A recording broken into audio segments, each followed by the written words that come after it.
We'll get started.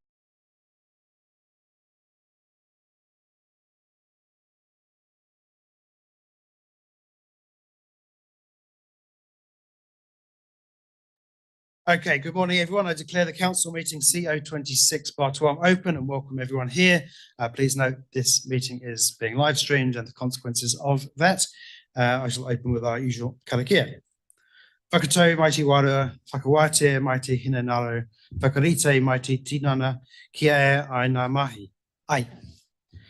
I have an apology from Councillor Ray. Can I have a move and seconder for that, please? Councillor Beach, Councillor Coxhead, all in favour, please say aye. Against carried. Consideration of late items. Please note that there are 3 table items that have been uploaded separately to the agenda. I'll just highlight those. They are now in your Stellar folders, and they are the annual plan document and the submission to the TCC Trade Waste Bylaw Review. I think there's some errors in uploading. Oh, there's another one. Oh, and the rating sample table as well. That's the one. Thank you. Okay. Do we have any declarations of interest? No. Okay. Transfer of public items. Are there any items in the public excluded agenda that council would prefer to consider as part of the open agenda? No. Oh. No, it's okay. There's no public forum at this point, so we're going to move into the minutes for confirmation from page 8. First up, we have the minutes of the council meeting on the 28th of April. I'll move those. Deputy Mayor seconds. All in favour say aye. Against carried. Minutes of the council meeting on the 12th of May. Page 34. Would you like to move that? Deputy Mayor, I'm happy to second that. All in favour say aye. Against carried. Minutes of the council meeting on the 28th of May. Councillor Coxhead, Councillor Joyce, put the motion. All in favour say aye. Against carried. So we move on to the page 76 and the community building Stock Road Te Puke decision on lease. So this is regarding the Te Puke Toy Library essentially, and I know we've got some guests in this morning who may be able to answer questions if you have any. And Peter Watson, I believe, is online.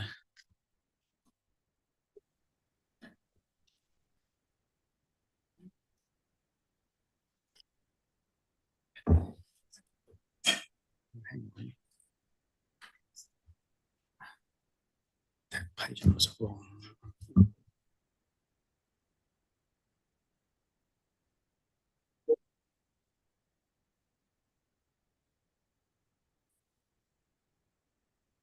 Okay, well, welcome. Anne and Sarah, perhaps you'd like to introduce yourselves first. Could you put your microphone on, please? It's the right-hand button. There we are. I'm Anne Treadgold. I'm the treasurer of the Toy Library, and I've been the treasurer for about the last 9 years since we got the building at 7 Stock Road. My name is Hayley Erickson, and I'm the president of the Te Puke Toy Library, and I have been for almost 2 years. Great. Okay. Peter, did you want to introduce the sort of more technical side of this, or that's the way to go forward? Yes, happy to do that, Your Worship. So basically, you'll take the report as read, but just the key points are that the Toy Library need a longer term lease to secure investment from other external providers. So often now when you go to tech and stuff, they often ask for a copy of a lease to see how long you've got, so they ensure that the investment's protected. So the intent of this report is to enable having a 20-year lease, which enables the group to, I guess, proceed with a sense of security over the site. The other thing is there's 2 options to the report. One was just to go through and accept issuing a lease to the Toy Library, or to consider other groups. But our analysis, looking around in the community, is that at the moment there's no really other demand that we're aware of. Having said that, the lease will contain an opportunity and have provisions in it to enable sharing of premises with other community groups, which I'm pretty sure the Toy Library, being a great community-led organisation, is understanding and would share its premises if required. And finally, there's no need for consultation required as it's a local purpose reserve, so there's no need to go out to public consultation. The council can make a decision today in adopting, if it so decides to adopt resolution 3. So I'm happy to take any questions or clarification. Thank you, Peter. Perhaps I'll kick off. What's the current terms? Is it a month-to-month basis, or it was some very short term, wasn't it? Yes, effectively. Peter, go on. Yes, it is. It's been on a short term, like it was on a period for a year or so now. I think went to month by month because we weren't too sure what's happening with the site with regards to our planning in the reserve management plan space. But we've since completed that planning a year or so ago, and so we're able to move forward now. Leasing that site won't affect the long-term use for other park users. And so moving to 20 years that's quite a step up. I'm just checking that everyone's comfortable with that in terms of your long-term vision and stability and so on. In response to that, my thoughts on that is that with the bigger picture of what's happening in local government, the thoughts was protecting our local community groups going forward in that space. Great. Okay. Thank you, Peter. Councillor Joyce. I just want to check in. What does the community board think of this? I'm sure they're supportive, but I'd like to know. It was chairperson Snell who put this to us and wanted us to get it to council. So I take that she's advocated for it, that there's a level of support from the community board in that space. Thank you. Perhaps Councillor Daly can confirm that. Yeah, that's correct. The community board has been actively campaigning to support the toy library and try and get this extension so they can have some certainty in their funding applications. But if I can ask a question as well, Peter, the lease agreement traditionally there's a 3-month opt-in and opt-out arrangement. Opt-out arrangement from both sides, council and the lessee in these leases. Is that still the case in our new range, in our new integration of leases? I don't have the specifics in front of me, but typically it's actually a month for the lessee to give notice and at least 3 months for the council, and that'll be subject to the termination clauses in the lease. And that's only if we would need it for any other purpose. So, but at this point in time, it's unlikely to need it for any other purpose. Yeah. No, thanks for that. Yeah. So there's provision in the lease for those opting in and out by both parties. Yeah. And if I can ask you've a 20-year lease, you're quite comfortable with that. You've got no intention of going anywhere in a hurry. And no, we don't, although that's a long time for me. But yes, yeah, I think because sorry, I keep forgetting. It's on. Oh, it is on, sorry. I think because the intention is not just for it to be a toy library, but for it to be a hub as well. So because the toy library is open for certain hours, it would be really good for other community groups to also use the building as well. Because it's a big building, it's the size of a house and it's a big garden. So it would be great if we could also get other people on board and coming in. It's already used for some things. It was used by Hapo Mama at one stage. They came and did their prenatal classes and things like that there for quite a long time. We also had, when the play centre were redoing their building, they came and used it as the play centre. We currently have the PEST, Western Bay Plenty Pest Library on our site as well. Yes. And we hire out on a Monday to another play centre organisation. And we've been in talks with another community member that would like to look at using our building. At times we're not using it for another community organisation for children, like a after school program or arts something. and crafts Yeah. or something like that.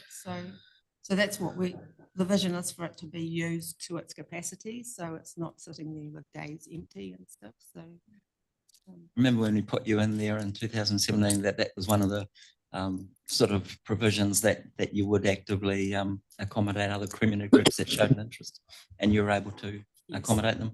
yes. Okay. Thank you, Councillor Daly. Councillor Coxhead. Councillor Coxhead. Sorry, I thought Peter was going to say something. Just a question for Peter, really, and just a financial one. I think it's a great initiative, and I'm fully supportive of you having the lease. But I just wanted to understand, Peter, with subleasing, are there agreements and I guess income or money changes hands, or maybe it doesn't? I'm not sure. How does that all work? So the lease arrangements in terms of rental payment will be based upon the lease policy that you just recently set for buildings on council reserve land. And yeah, so we wouldn't look strongly upon having a head leasee that was subleasing out. To do any sublease would need our approval, written approval anyway, because we need to know who's operating in the building. Having someone come and use the facility on a Wednesday evening for a couple of hours, and they may pay a fair and reasonable fee to cover power and wear and tear, etc., for the leasee, is okay. But entering into a formal sublease is a different thing that requires council approval. So we'd be able to manage that and deal with any details of exchange of costs and stuff at that point in time. Yeah, so that's how we would approach it. And I just while I've got the floor, just with regards to the term, we can make this a 10-year lease with a 10-year renewal, so we can revisit the current needs in 10 years' time and make a decision then to carry on with the lease or not. Thank you. Okay, I think it appears to be the end of the questions. So I'm looking for a mover and seconder for the recommendations. Councillor Graham, are you moving? No, I was just following up on that. So are you saying it's a 10 by 10 term here, Peter? Yeah, total. Yeah, it's a 20-year lease, and what I'm asking the council. 10 by 10, 10 with a right of renewal for 10. Correct. We'll make it that there. Okay, Yeah. I'm happy to move then, sir. Okay. Councillor Graham's moved, I assume 1, 2, and 3. Councillor Beach, would you like to second that? Okay, speakers, please. Deputy Mayor.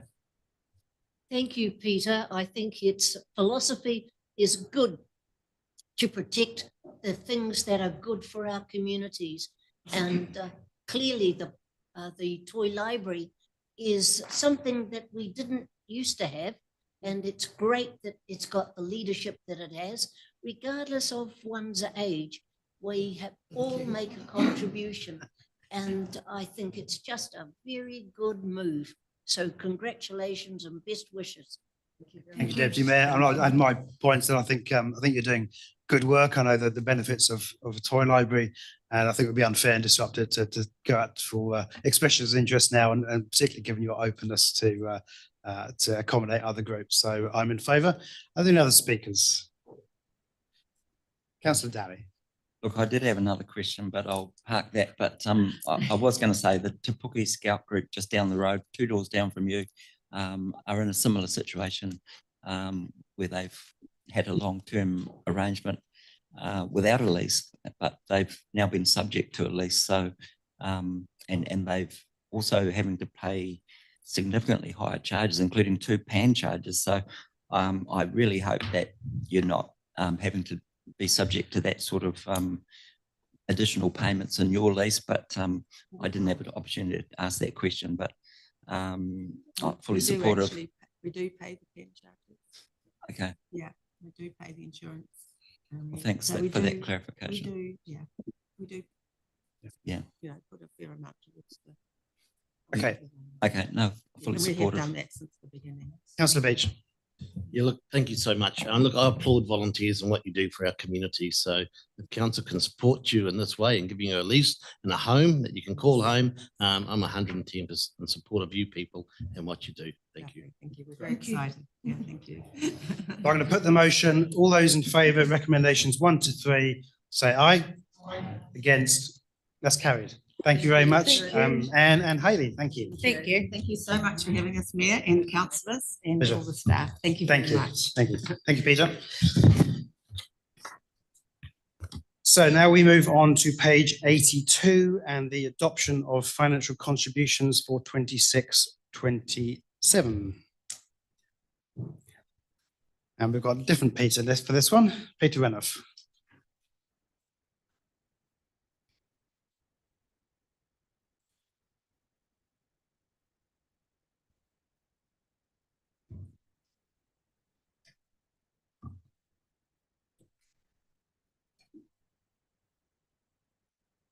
Good morning, His Worship and councillors. The purpose today is to adopt financial contributions for the 26-27 year. Following up from the council workshop where the discussion went on a manner to not uphold the submission of Cracker Pines Stormwater Waihi Beach concession. That has been included here just from a process point of view. So that is also the subject that submission is not upheld, and we will retain the basis for the calculation of the 26-27 financial contributions. Okay. Any questions? Thank you, Peter. Councillor Joyce and then Councillor Coxhead.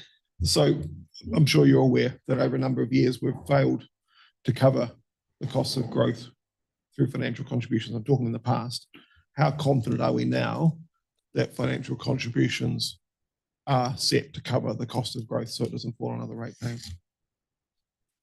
Well, it's clear the intention of the financial contributions is that growth pays for growth. And to the best ability, it's not an exact science. We make estimates, predictions around uptake of growth. We certainly take all the costs around the infrastructure, but the reality is that whether growth pays for growth in terms of timing is up for grabs. But the models are intended that the last lot developed on the last day of a catchment breaks even the whole scheme. That's the basis the calculations are done. One more question, and it's a question that's come out of the submission by the Waihi Beach Katikati Residents Association, and they're talking about financial contribution discounts. Now, I understand in the last couple of years we've changed the way we look at that in terms of who the council considers it and what level it's considered. Are you able to explain that at all, or whether somebody else can? I mean, I gather it goes to ELT now, that kind of stuff. So through the chair, councillor, any request for a reduction or waiving of financial contribution would come to council. It is not, staff do not have the delegated authority to make those changes. It's only when they're assessing an HHE equivalent that sits within the realms of what they can do. But should a developer seek a reduction, that would come to council for approval. I think it's important to note that the language around discounts is probably misleading. There's an HHE assessment. Discounts are a whole different issue. As I understand it, the HHE, which is household equivalent, for those that don't know, those assessments used to be done they're still done probably in the planning department. And in the past, not recently, but in the past, they were decided in the planning department. As I understand it, a couple of years ago, that was elevated to the executive leadership team, right? And that makes sure that the people who have to do the work, are actually aware of those calculations and what the effect is on budgets.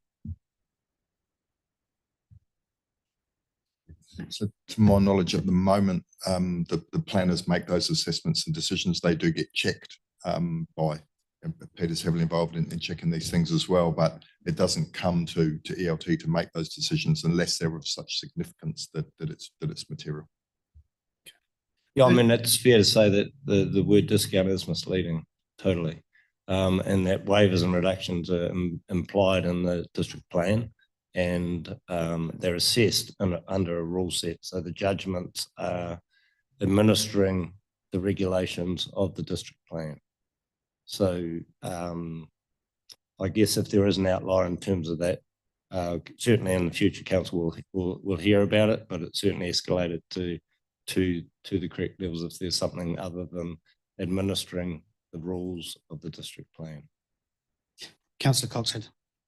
I really appreciated the detail in this report. I think the FinCos can be quite complicated and, can be a little confusing even for us.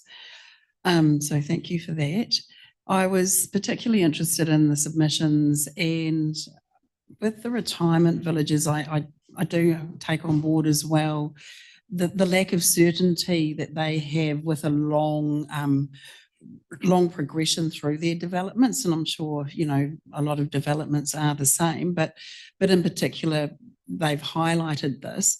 But my question, so they've got the 2 years where they can pay the development, the financial contributions from that time at the rate that they've currently got. They've got it for 2 years, correct? Yeah, as of right of the consent. Yeah. From 2 years from that date. Some of these consents, as you rightfully say, will stretch up to probably a 10-year period. Yes. Of which that after 2 years, they will then flick from whatever the decision rate was to the current rate applicable at the time of the next uplift, Yeah. which is done under building consent. And I guess there's always the option to pay up front, but of course that's not necessarily financially viable either. So It is an option and some developers take that option. yes, yeah, it depends on your cash flow requirements, I guess. But I'm more interested in what happens when we switch over to financial levies. How will that impact? Do we have any indication of how that will work? That's a good point. The development levy regime is not prescribed in enough detail for us to say that. However, we can say that central government are taking a very much a national view of consistency. So it'll be very prescriptive in ways of doing it. Demand units will be designated the way the growth infrastructure will be designated in formula. So the ability for us to our flexibility lies in the levy areas as opposed to the mechanism for the calculation. So that'll become clearer when the legislation comes out. Until then, the intention is, as I say, to have a national consistent scheme. Okay, a number of recommendations here. May I have a mover and seconder for some recommendations here? Councillor Joyce. 1, 2, 3 and 4A. And 5? 5, you've been adopted, I guess. Yeah. So 1, 2, 3, 4A and 5. Is there a seconder, please? Councillor Dinsdale. Any speakers? No?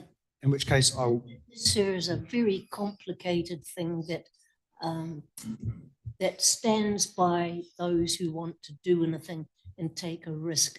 And I think the way we deal with it, we've got no alternative but to do the best we can. And I think with our staff, that's what's happening. And so I'm very grateful for them and the amount of detail work you've gone into. Thank you. Thank you, Deputy Mayor. So I'm going to put the motion now. All those in favour, please say aye. Aye. Against? Carried. Thank you, Peter. So now we move on to page 293. And we're looking at the annual plan 26-27 for adoption. Welcome, Jonathan and Raj.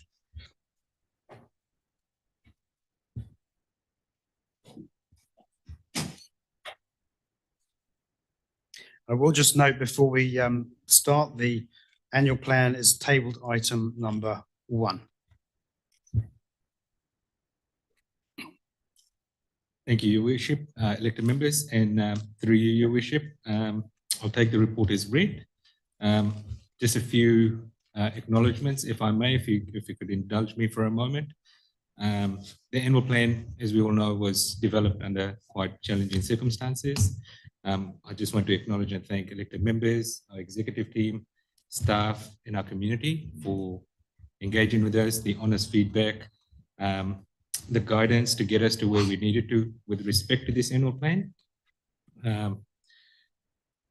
For those viewing today, the annual plan is a legislative requirement. We're required to produce and adopt it by 30th of June 2026, sorry. It is our upcoming plan for our financial prudency and what we'll deliver for the next financial year. And today we're adopting the annual plan, as the Mayor said, is attachment 1, this revised structure plan, attachment 2, and the decision document, attachment 3. Happy to take questions. Matt and Jonathan are here to help with the gnarly ones, and we'll open the floors. Thank you. Councillor Daly, I believe you might have a question. Well, I did present a written question about the variation in the rating samples that were provided in the tabled item 1. But I'm just wondering if you wanted to do a verbal commentary on that. Yeah, absolutely. So the rating samples are for specific properties that have been selected through the consultation stage.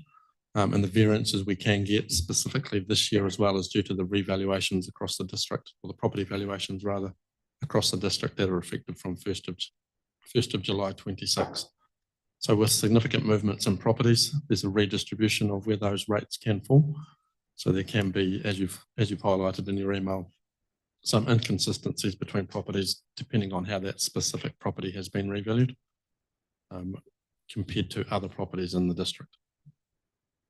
And then specifically in some of the questions you've asked, rates increases or decreases are directly driven by how those properties have fared against the rest of the district's valuations, as well as some impact against the UAGC for where we've lowered that, and also some of the increases in the roading rate and how they apply to either the capital value or the land value.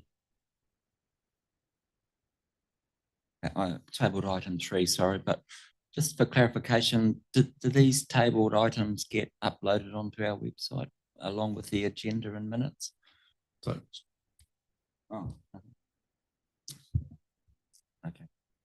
They're attached to the minutes. Councillor Joyce. It's a really nerdy question. On page 79 of the annual plan, we have the comparison tables there, rates. And obviously the current year, or the year the annual plan covers, is based on the new valuations. Did we normalize it so that the previous year is also calculated using current valuations, or is the previous year using the previous valuations? Previous years remains on the valuations.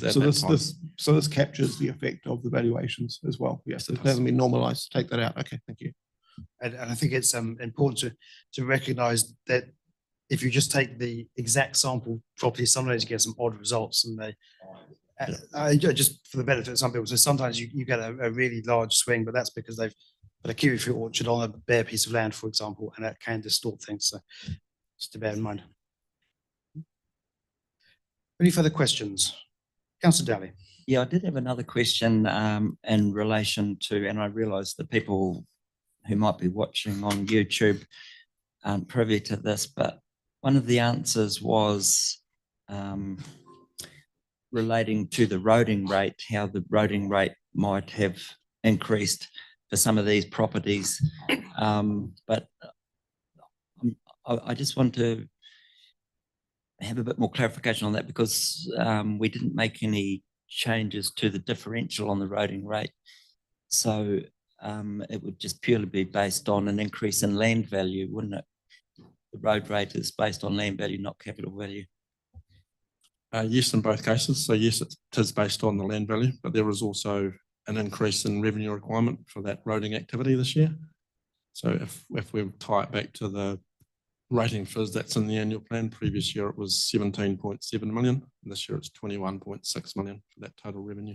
So that's part of that increase as well, along with that distribution through the land valuations. So everyone was subject to that, of course. Correct, yes.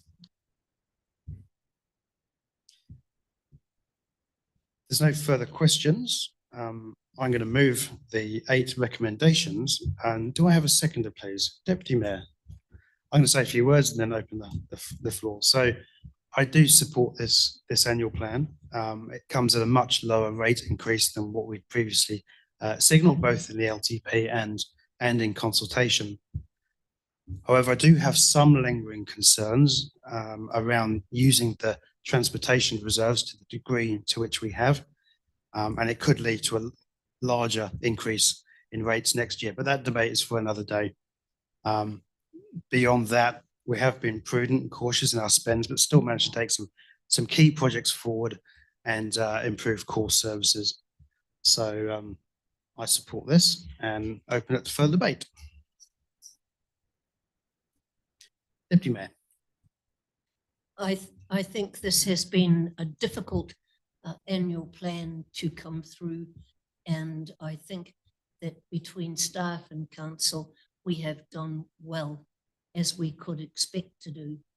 Knowing that rate controls could come in, it's really important that we actually continue to be strident in making sure that we give value for money for our ratepayers.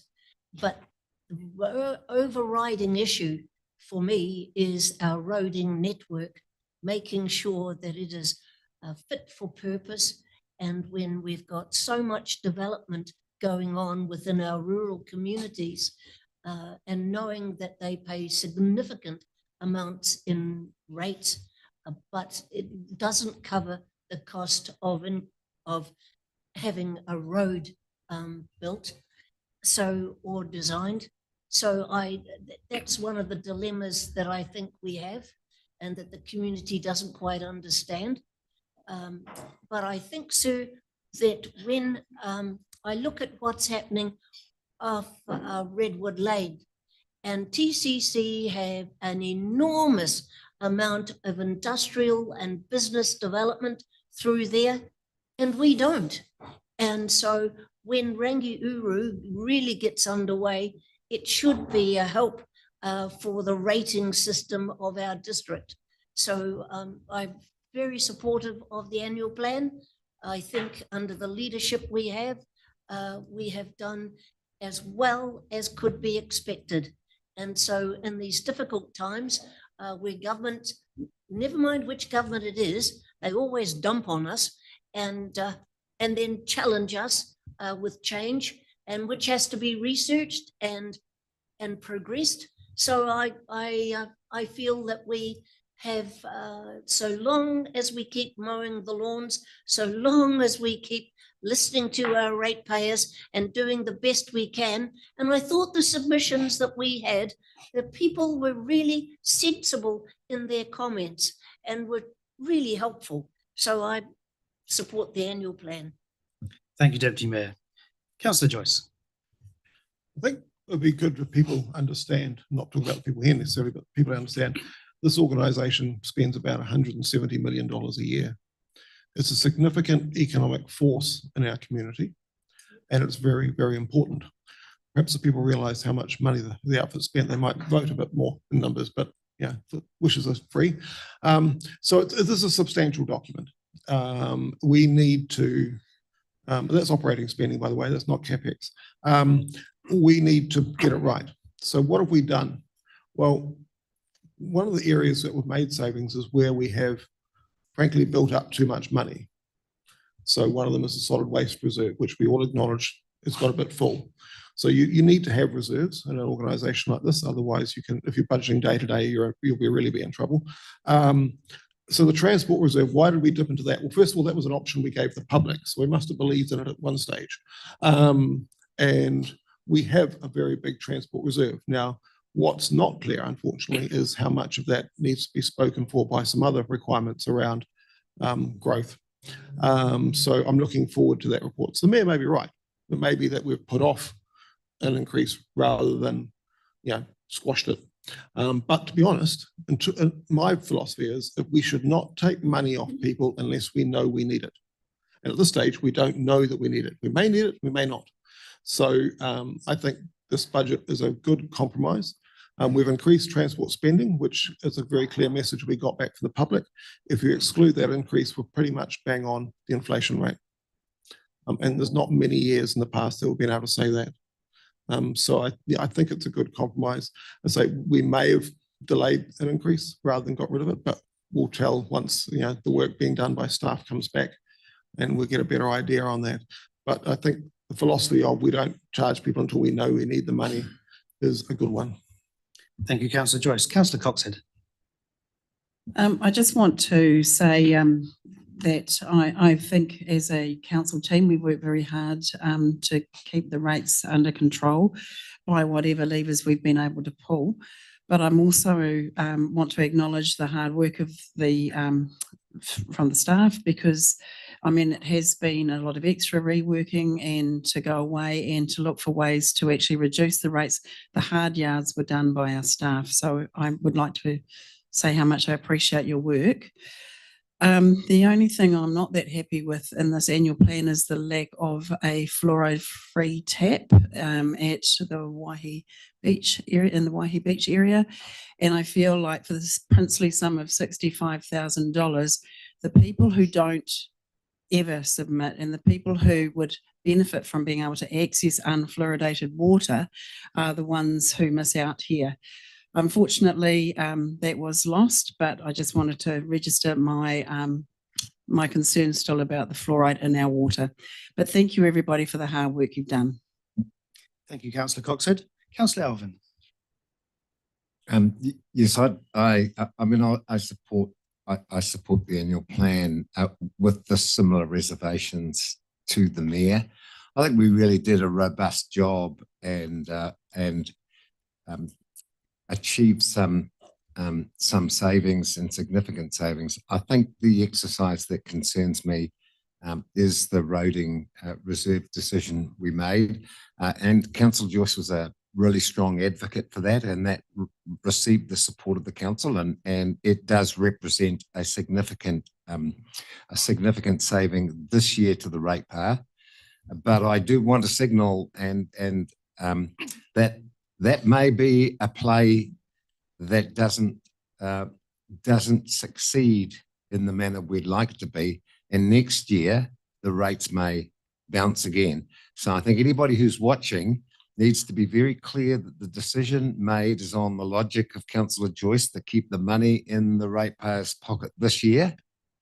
But that doesn't mean to say it'll stay in your pocket next year if we haven't got that right. Now, I don't have a difficulty with that that principle. Preferably, I'd rather smooth it out, but that's the way it goes. But I think we're going to need to be really, really strongly over our accounts and our processes and our expenditure to make sure we can bring that in a manner that we all hope we can. So apart from that, I'm very much supportive of where we've got to. Thank you, Councillor Alvin. Councillor Sol. Thank you, sir. First of all, yes, thanks to the staff, but thanks to the councillors around this table. We really worked hard on this, and we've come to something that doesn't appear to be any great disagreement with. We've come, I think, with a good result. I also thank Councillor Joyce for pointing out again, because it so often isn't considered, is the size of this business. It is a big business, and people don't seem to appreciate that at times out there. And so it has a major impact in many areas. I do actually, myself, I commend the use of the reserve. I believe it's something that's there that we need to do and use. It is a risk, and we have been made aware of that. But I believe that it's a risk that we've tried to balance and mitigate and work with and try to make our way through this. It also is important to our ratepayers out there that they are not going to get hit with what we were originally, where we were at originally. It's actually taking into account, I believe, the harder times that we have right now. So to me, sir, this has been a really good process. Been quite hard, quite long, and I just commend this to the council that we proceed with this, accept it, and I think it was a job well done. Thank you, sir. Thank you. I'll give my right of reply. Again, I'd like to add my thanks to the staff and our team around the table for the work they've done. And no one's actually mentioned it, but we ended up with 5.1% rates increase, which in these circumstances is actually a good result, and a little bit lower than down the road. Let's put it that way. So with that, I'm going to put the motion. All those in favour, please say aye. Against? Carried. Next item is part of the same co-papa, really, I guess. So setting of the rates. Item 10.4 from page 377.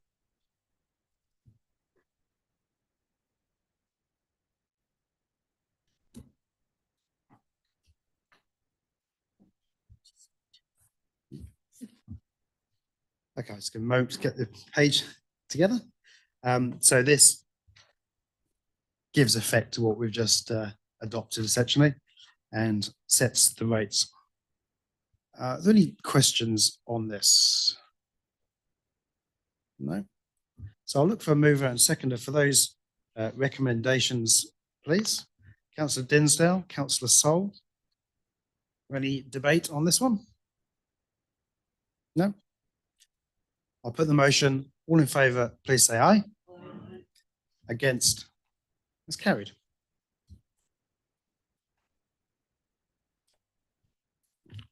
So we move on to page 389 and the long-term plan, strategic direction and assumptions. I welcome Matt to the front.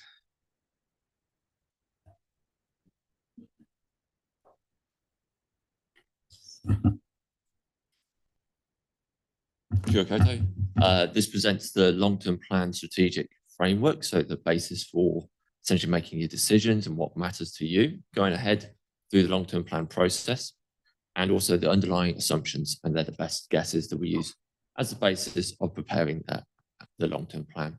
These will obviously be revised as more information becomes available, but they set that underlying information for us to move forward. I'm happy to take the report as read and answer any questions. Councillor Coxhead. We had a rather big discussion on this in the workshop the other day, but I've just noticed in our strategic priorities, we have here, we empower our communities. And so we empower our communities and we grow authentic tangata whenua relationships. But we don't grow authentic tangata whenua relationships and the community, or the community, let's just call it the community. And we, in other words, we're also not empowering tangata whenua. So I find this wording sometimes quite disappointing, because if we just included everybody as community, we wouldn't have this, because actually now it's a disconnect. So we're empowering our communities, but we're not empowering tangata whenua, and then we're growing authentic tangata whenua relationships, but we're not growing authentic community relationships. So I find this is something that we obviously overlooked the other day in the workshop. So I wanted to raise it, and I'd be quite keen to move to actually either make it all community, empowering communities, or growing authentic community relationships, or adding tangata whenua and community, whatever, I don't know. I just, we are supposed to be working for all of our community, every single person within this community. And I just find it so disappointing when we keep separating groups out like this. Thank you, Councillor Coxhead. Perhaps it would be useful to align, because there's disconnect between the strategic priorities and the community outcomes. So we could entertain aligning those two. So the wording in the community outcomes is we have authentic relationships with our communities and tangata whenua. And if we aligned it with so that the proposed strategic priorities is growing authentic relationships with tangata whenua and our community, would that be helpful for you? We're also only empowering communities when we separate tangata whenua out like this. So I'd be happy with if the word just communities and growing authentic community relationships. But if we want to separate them out, I guess that's where we're at sometimes. So I mean, we could have empowering communities and tangata whenua as well, because otherwise we miss them out too. So by virtue of how we word this. At least from my perspective, communities includes everyone, including tangata whenua, unless you're specifically splitting them out. So in that case, we're only going to grow authentic tangata whenua relationships, not community ones. So we can add, my suggestion was and communities. Yeah, okay, I can live with that. I'd second that. Okay, we're not quite there yet, but okay. Councillor Joyce. Really nerdy question. I seem to be in a nerdy mood today. How many regional deals are we delivering? Because we've got deals plural in here.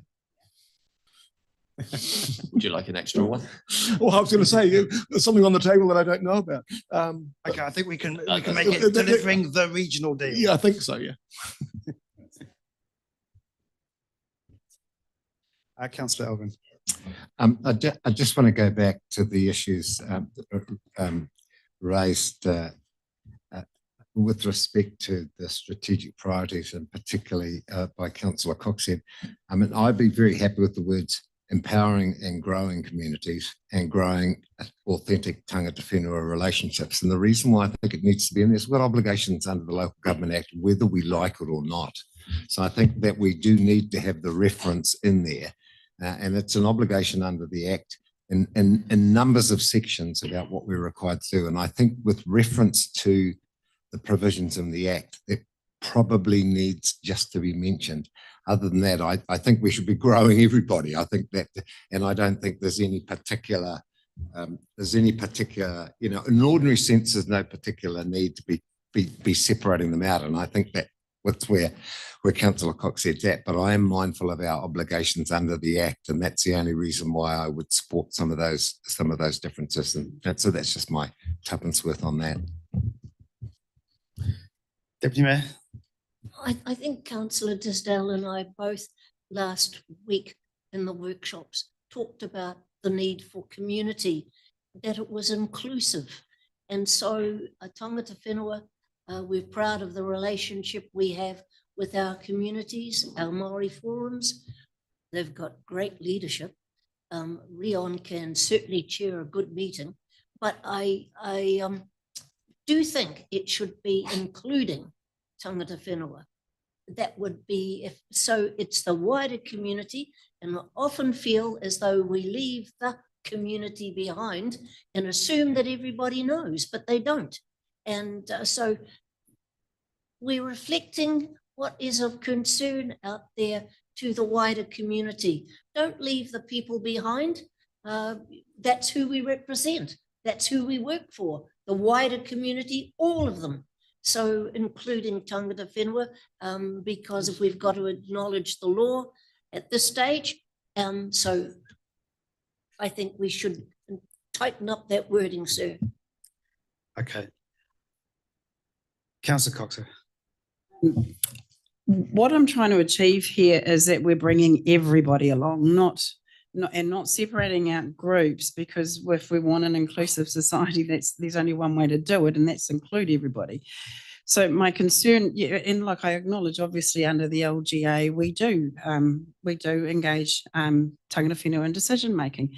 That's not where I'm going with this. What I'm saying is that we need to be empowering and including everybody, and we need to have authentic relationships with everybody.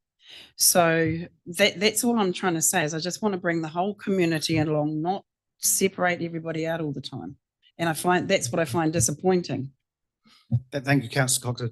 I'm not going to spend the next hour wordsmithing this. I think we've got an option here where in the strategic priorities, the third bullet point, we could amend to growing authentic tangata whenua and community relationships. I think that achieves what everyone wants to achieve.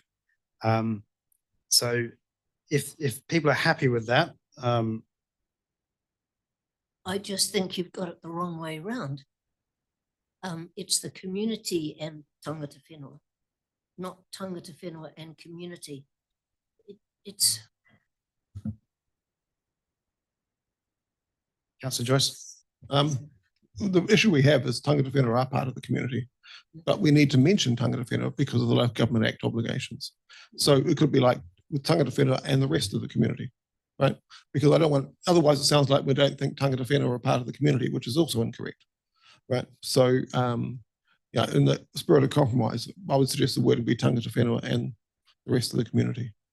Right, basically. That sounds, sorry, for me, that sounds really quite divisive. It's not the community, we say, and community relationships. So yeah. I think that's quite inclusive, but. I mean, I think there's a difference in emphasis here that when we talk about empowering communities, we include all our communities. We're not excluding anybody. When we talk about having authentic tangata whenua relationships, that's about meeting our obligations under the Act. And that also doesn't stop us having authentic relationships with others, right? Because it's not in the Act. Right, so it's recognizing the obligations in the Act without excluding anybody. If the compromise is to have it all in together, as long as we mention tangata whenua, I'm fine with that.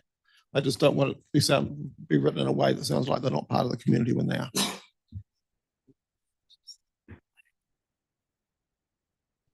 Mm.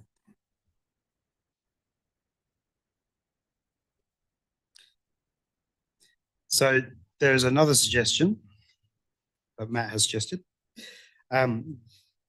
Growing authentic relationships with Tangata Whenua and the wider community.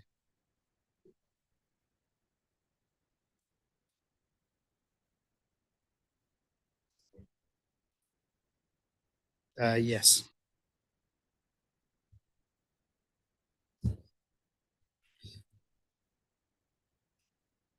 So if people are in agreement, Councillor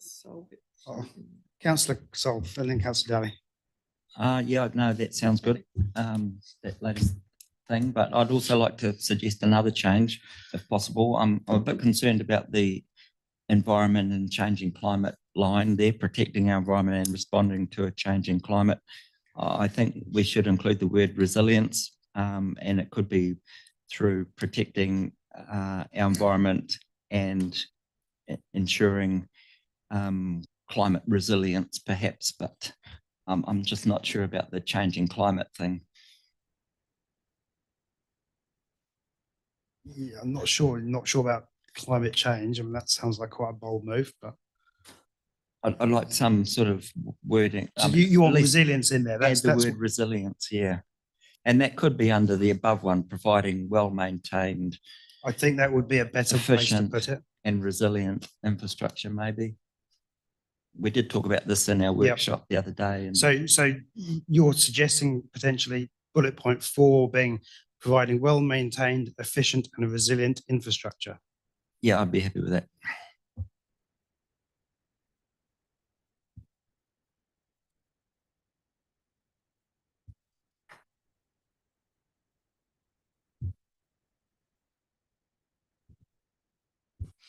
Okay. Councillor Sol. You've sorted out? I'll hold till debate. Okay, right. Okay, so I'm looking for a mover.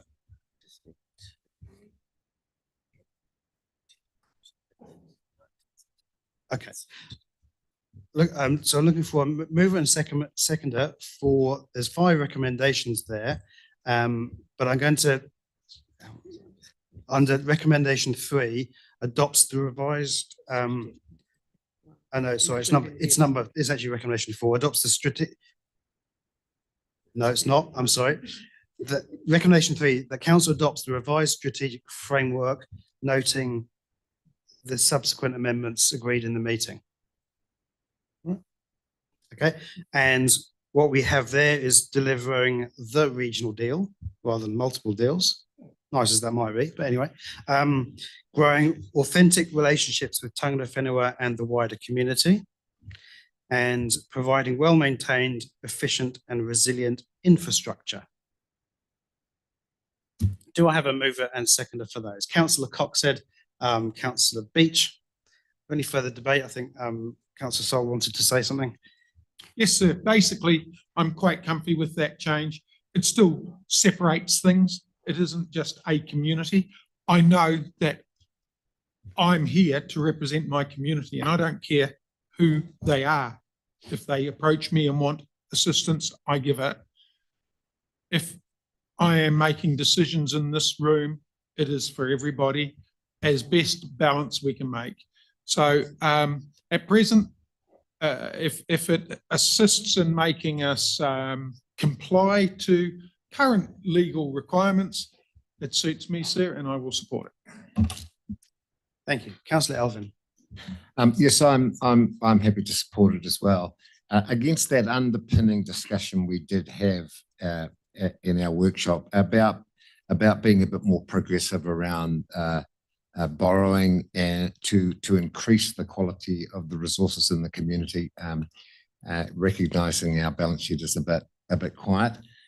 So it's sort of not covered, but I just wanted to signal that that's the view I have with the plan, that it's not about all focus on keeping debt down at the expense of good quality infrastructure, but rather adopting the opposite approach to say we need to be progressive about providing for our community looking forward, especially with some of the looming local government changes that are coming. So happy to support it otherwise than that. Councillor Daly and then Deputy Mayor. Look, I've just realised I've made an oversight. There was something else I did want to include in this, and that was a strategic priority around financial sustainability and affordability. So I'm not sure if what we've got there with our strategic priorities covers that sufficiently, but I would have liked to have been a bit more explicit about that, but maybe I've missed that opportunity. So Yeah, we kind of have, you raised it in the workshop and I didn't think it found much support, to be honest, but. yeah, but anyway, speaking in support of the direction and the strategic priorities, I do feel that after, when we first, I mean, I know that's probably implicit as well, that our strategic priorities do guide everything that we do in council in terms of how our staff provide information to the council, how they frame it up, how they look at the issues and options around any particular issue. And I have felt that there is a bit of a gap in that framing up. And I think we've addressed it today by making it more inclusive of the whole community, because we do have a significant number of stakeholders in our community, from the rural communities, the industrial commercial businesses, the large landowners, the little old ladies in the urban centres. So I think it's great to be a bit more inclusive in our strategic priorities. And I know people would say that we do that anyway, but so I look forward to the rest of the long-term plan development and look forward to how it plays out from here. Thank you, Councillor Daly. Councillor, Deputy Mayor Mo Bench. Got the message. So anyway, we're in the middle of change, and the culture of this council is something that should survive no matter what happens. And it's really important that the community we take with us, and that we become more foot on the accelerator and say, how can we help and how can we move forward realistically faster than what we do? It distresses me that people come to us as councillors with issues and you try to work them through with staff, and it's agonizingly difficult and slow. And speeding that process up would be just wonderful. And so I admire this council. It's a good size and it's proved itself. It was never meant to survive in the 89 alterations, and it has, and it's blossomed, and we have become a very significant player. And as we work with our neighbours, it's really important that they adopt our culture rather than the other way around. So we'll work on that, and we've definitely got the staff capable of doing that. So I look forward to this year, and thank you, sir. Thank you, Deputy Mayor. Councillor Dinsdale. Thank you. I do have some concerns, and I'm going back to paragraph 21. I actually agree in terms of empowering communities. I'm a little bit concerned about the line through the treaty-based tangata whenua relationships. That's because I have a different point of view of what tangata whenua means to me. And it currently doesn't read what iwi would believe would be as growing an authentic relationship, simply because the treaty has now been taken out of it. At the workshop, and Deputy Mayor did mention it, we had a discussion around exactly that, and it was around the term cultural and how we could look at it in terms of community-based.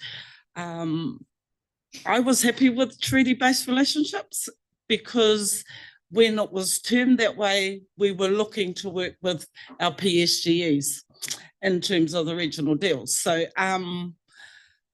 yeah, I have concerns, but I will support it as long as we work on the fact that tangata whenua relationships are going to be looked at in growth and authentic relationships. Thank you.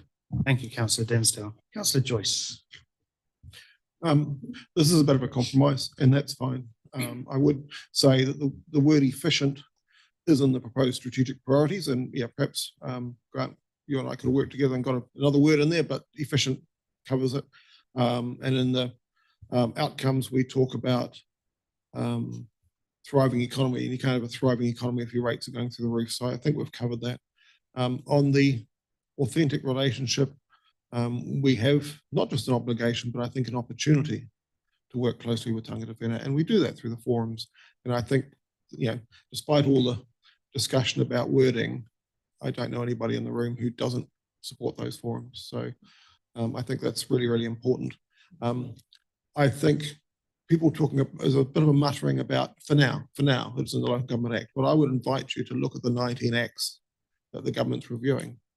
And the government has specifically chosen not to review the Local Government Act. So they recognise its importance. They had the opportunity. And in fact, you may remember at a meeting, public meeting in Katikati last year, Winston Peters was asked what he was going to do about Section 4 of the Local Government Act. And he didn't have an answer. He just said, oh, it's under review at the moment and I'll talk to my man on the select committee. But here we are, here's the result of that review. And it's not in there. So I think those hoping for change probably will be a little bit disappointed.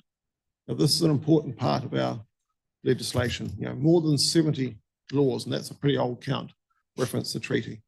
So the idea that we're going to stop, or the idea that we in this council are going to stop, is a little bit silly. Okay, thank you, Councillor Joyce. And with that, I'm going to put the motion. All those in favour say aye. Against? Carried. We're going to do one more item and then we'll break for morning tea. So we're on page 431. Sorry, there's the second half of that report on the strategic assumptions. Yeah, we've covered Did you that. do all of them? Yep, Oh. we did them all.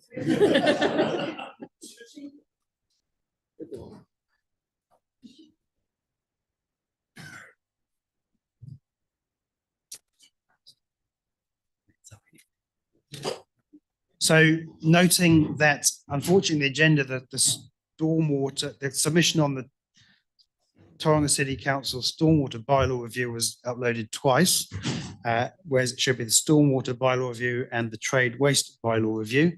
And those items are now in the trade waste bylaw is now in tabled item 3. So we are just receiving them and have been previously shared with council. There's 2 recommendations that we receive the report and receive the submissions and yeah. Councillor Sol, are you moving? Yes, sir. Councillor Elvin seconds. Any debate? I'll put the motion. All in favour say aye. Against? That's carried. So we'll break for morning tea. We're back at 10:50, please. Thank you very much.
Okay, back from morning tea, and we're starting on the delegation of decision-making for the Community Matching Fund on page 440, and I welcome Jodie to talk to us about this one.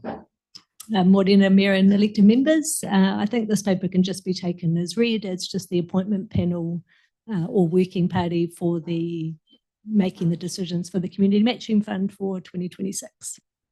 Happy to answer any questions. Thank you, Jodie. So it's proposed that the delegates be panel members be Deputy Mayor, Councillor Sol and Councillor Ray, who isn't here today, but that was the proposal. Any questions? I see that Councillor Daly has a question. Well, just happy to move when we get to, if we have no questions. Okay, any questions? On page 441, there's a reference to the community committee, which doesn't exist in this training. That's correct. It does not exist. So what's happening there? Because there is no community committee. Come to council, I guess. Yes, that's correct. Will that wording be fixed, please? Yep. Good spot, Rodney. Thank you. Yeah. Okay, right. So Councillor Daly, you're happy to move. Councillor Beach seconds. Any debate on this one? No. I'll put the motion. All in favour, say aye. Aye. Against? That's carried. Thank you. Thank you, Jodie. So we move on to page 443, and this is the water organisation remuneration for Tangata Whenua reps on the Joint Committee. Adele. Through the Mayor. So at the council meeting on the 28th of April, it was requested that we come back with the recommended remuneration for the Tangata Whenua representatives for the Joint Committee for the Water Organisation. And so this paper outlines what has been done to date. The recommendation sought that we looked at a independent sizing using strategic pay, which has been done through the administrative agent of Tauranga City Council. So the recommendation today is that the fees are set at $1,100 for a full day and $559 for a half day for the meetings associated with the water organisation moving forward. Our comparisons have been included in the report, but have not been undertaken through a strategic pay review. Thank you, Adele. Any questions? And I see Councillor Cocker is straight in there. I would like to propose 2 amendments to this. Oh, we're not there. But do you want to foreshadow what you're going to? Pardon? We're at questions rather than amendments. But if you want to say what you but want, I want to signal that I have 2 amendments. Sure. Yeah. Do you want to say that now, or rather than actually move? But I wasn't allowed to. Well, no, I'm not so moving. I think it would be helpful for the questions that if you say it. So the amendments are, I wish to make the following amendment to recommendation 3, that the remuneration for Tangata Whenua reps be amended to $816 per day and $408 per half day.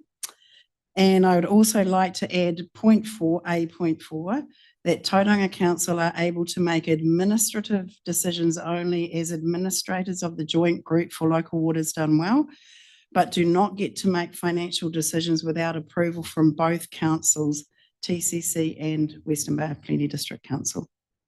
And this would need to be formalised in a letter to all elected members at Tauranga Council. I can send the wording. So I think we'll go to questions, but a question, I mean, obviously that raises some questions. So Sorry, and just to add to that, I have a rationale around the numbers, so I'll send that out to everybody now. Why don't you explain it's a very it during long rationale, so during the debate? Okay, raises a question though. The Councillor Coxhead's new recommendation 4 raises about the ability of Tauranga City Council to set this as administrators. I don't believe that was the case anyway, but perhaps you can confirm. Through the Mayor, so the decision was subject to Western Bay Plenty District Council. Yeah. So I think that's redundant, Councillor Coxhead. But So are we saying, this decision wasn't actually signalled to come back to this council, and it was a financial decision. So, and my understanding is they are in charge, TCC are in charge of administration, but which I would assume to be shoveling a bit of paper around, not making financial decisions. Is that correct? Through the mayor. So yes, any decision involving financials would need to come back to our council as well. Okay. Councillor Alvin, mine were on questions, but they can relate to the new issue that Councillor Cook has raised. I just want to follow up on that point and perhaps capture that actually we do need to look at what those parameters are with respect to that. So it's not, I don't think it's a matter for this meeting, but it's a bit unclear what those rules are, and we need to have a good look at them as to what the extent of that secretarial authority is. Any other questions on this? Councillor Sorrell. Thank you, sir. My query is more that there's no, and I'm not sure where the definition will be, but we have half day and full day. And it's not referred to in there as to what a half day is. It's being pedantic perhaps, but I do feel it's got to be clear. So we understand what that is up to. Obviously, it's up to a half day, and then beyond it's a full day, but it's just not there. We have our assumption, but actually nothing clear. Adele, can you clarify for us? Through the mayor. So yeah, it is intended that it is effectively a 4 hours or an 8 hour day. Councillor Joyce. My question's from me. So one is, are there expenses on top of this? You know, like mileage and things? Through the mayor, yes, there is mileage on top of this. Right. And, you know, there's a reference in here to the independent member of our audit, risk and finance. And the expectation on that fee is that they do work outside the meeting, which is included in that fee. Is that the case here? If there's work outside the meeting, like informal discussions and things, that's also only covered by the meeting fee? That's correct. So if there's, yeah, okay. So if there's more than just a daily rate. There's more work, but there's also the extra expense of mileage. And the mileage, is it the same as for elected members, i.e. only within the coverage area of the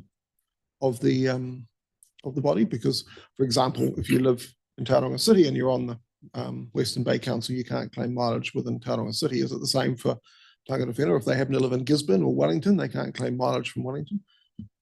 Through the mayor, I don't have the answer to that question. I need to come back to you. And the other thing, I realise Councillor Cox has emailed round the information, which I'll have a quick look at in a minute. But I think for the benefit of the public, if you can summarise it, because they are. Yeah, no, happy to do that. I just wanted we just, yeah. Thank you.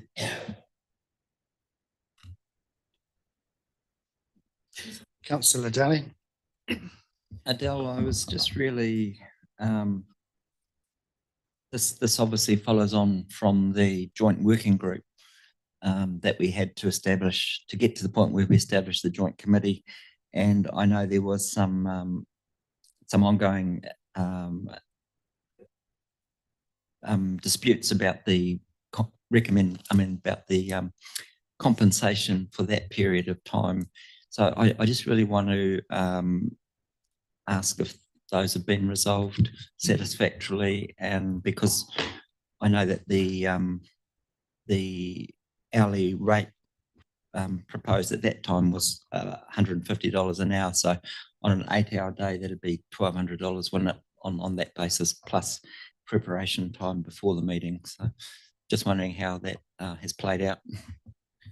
Through the mayor, so the council recommendation at the time was to the pay rates were as per smart growth, and that has been agreed and now gone through as a payment. So that's all done and dusted? Yes, it is. Councillor Sol? No?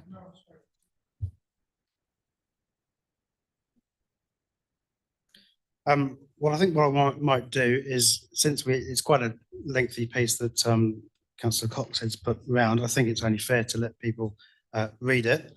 So I'm going to suggest adjourning for 5-10 minutes so we can have a read of it and take things from there. So we'll adjourn it at 11:03 and be back in 5-10 minutes.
back to it. So welcome back, everyone.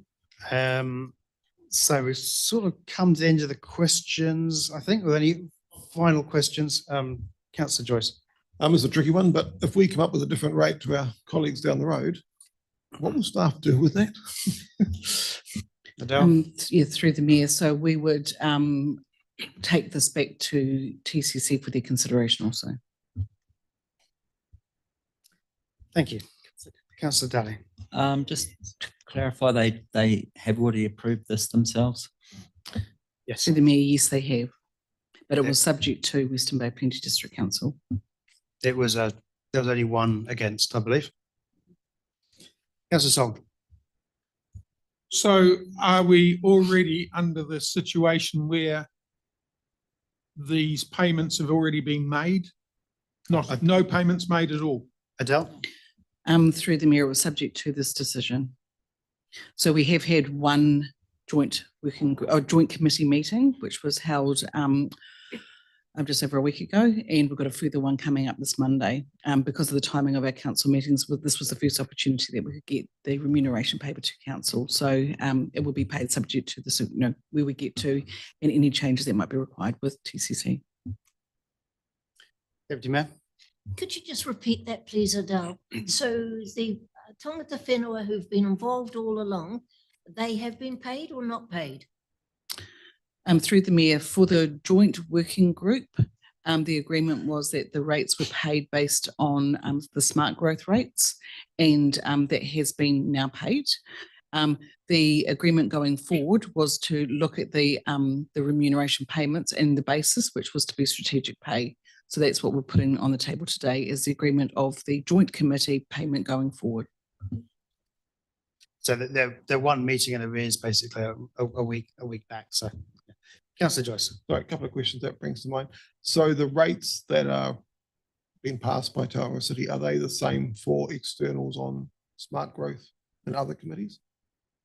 No, the committees that they apply to have been noted in the paper. Right.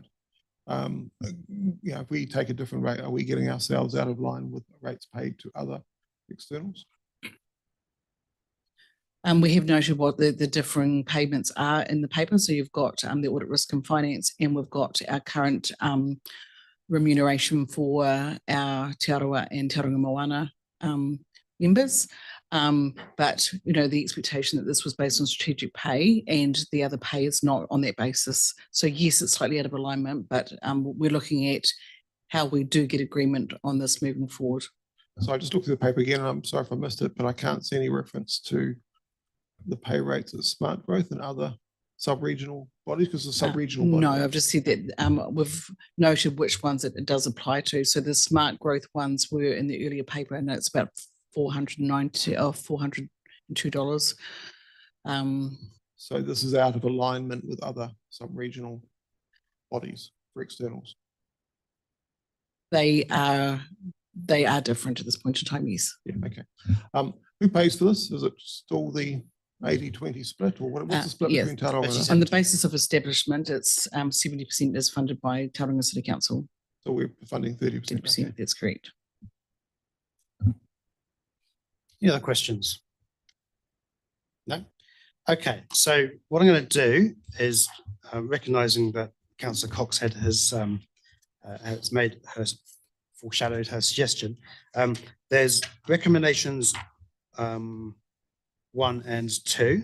Perhaps we'll just resolve those straight off, keep things simple.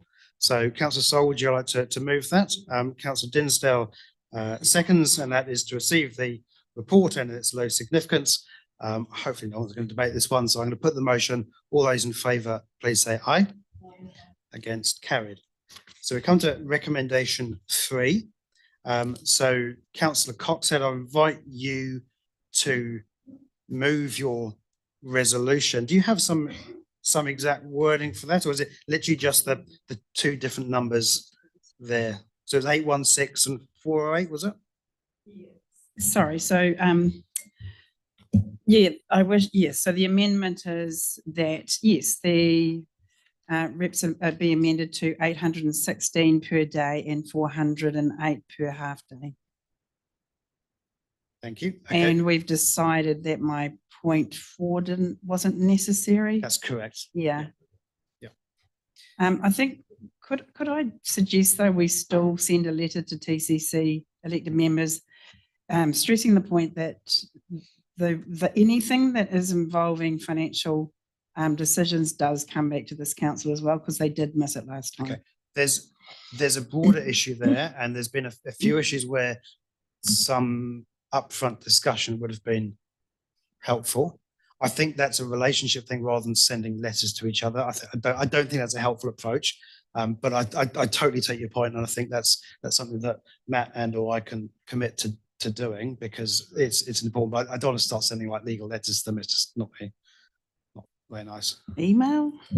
We can put it in writing if you want, but yeah, this would be a little more helpful.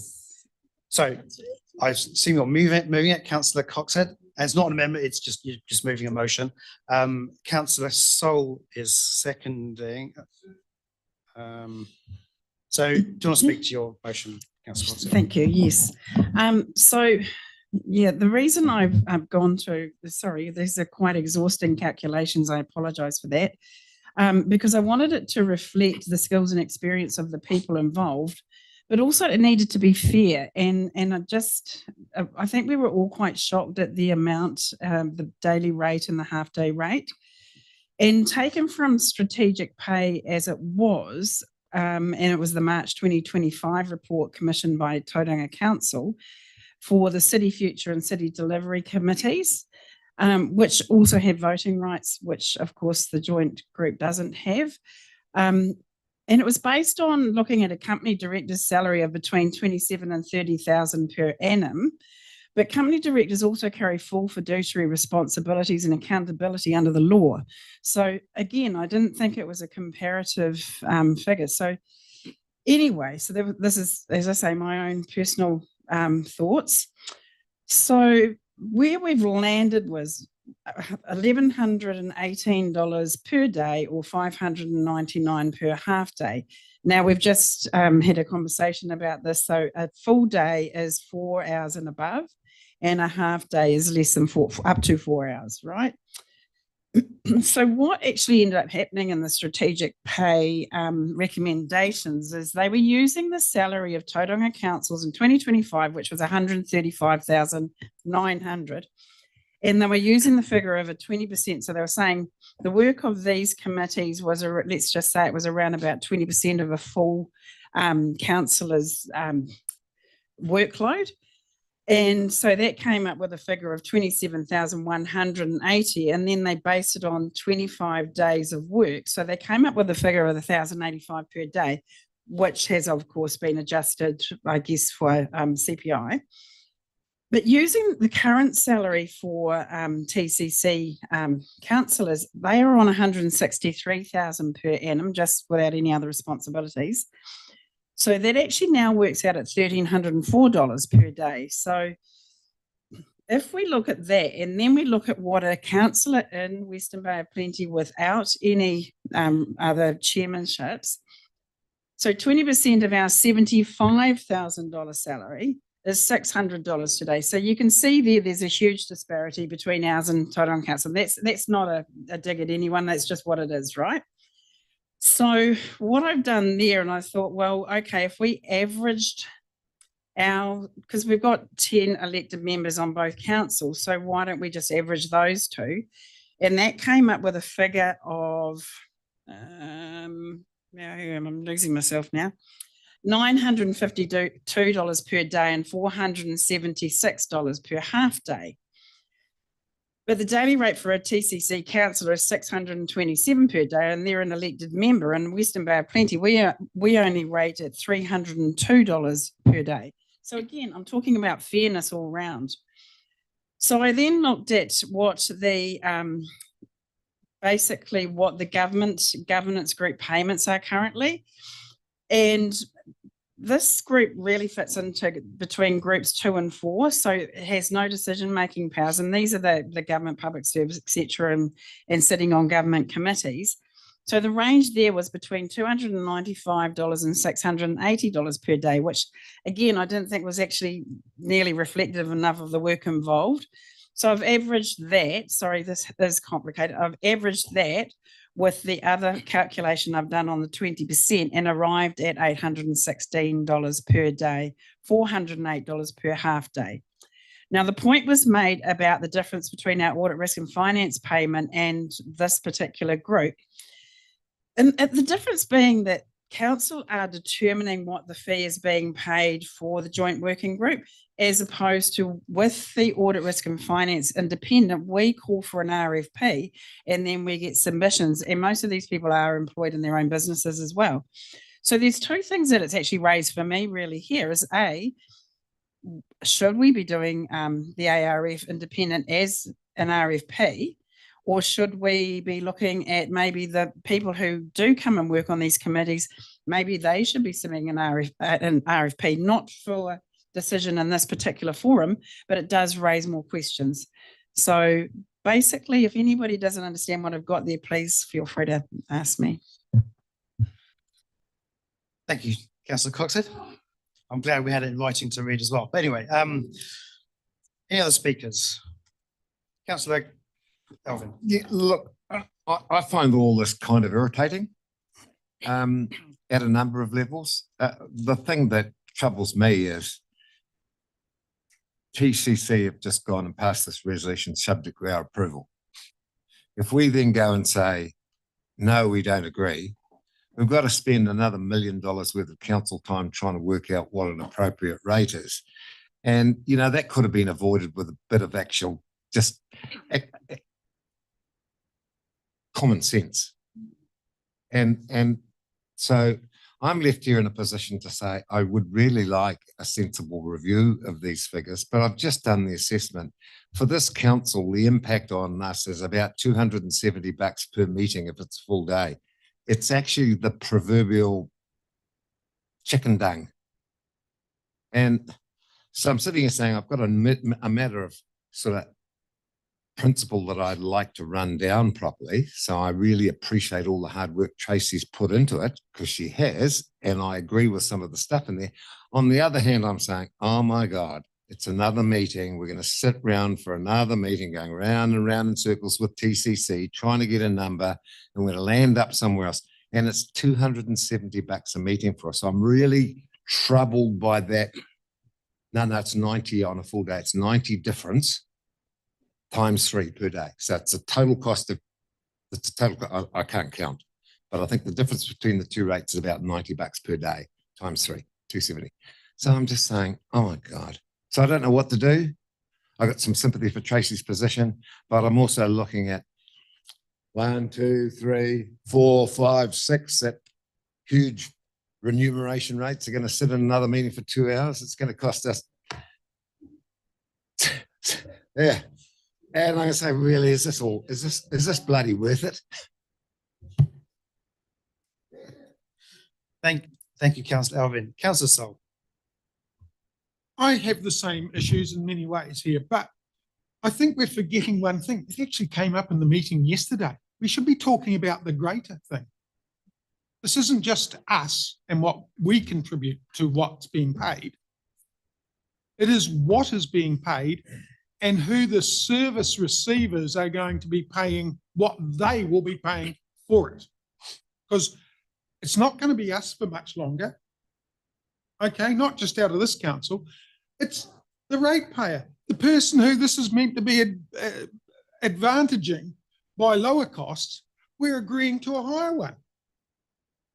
And I don't think that actually relates very well, sir. So to me, we have got to start again looking at our thought processes here, not just in this room.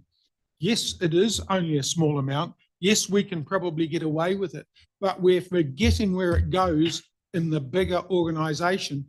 And I don't like the word culture here, but is it leading to other issues like this further down the line? Are we going to be starting to pay more for other people outside because we've already set this rate for somebody that doesn't make decisions? It really concerns me where it leads.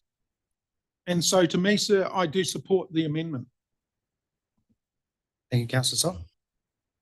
Any other speakers? Deputy Mayor, and then Councillor Joyce after that. As we work through our relationship with Tauranga and the changes that are in local government, bigger isn't necessarily better. Bigger is always more expensive. The charges that will come on any merger will sometimes be quite frightening for our ratepayers. Deputy Mayor, I'd like to keep it to the topic in hand. That's a Yes, I whole different am. topic. Yes, I am.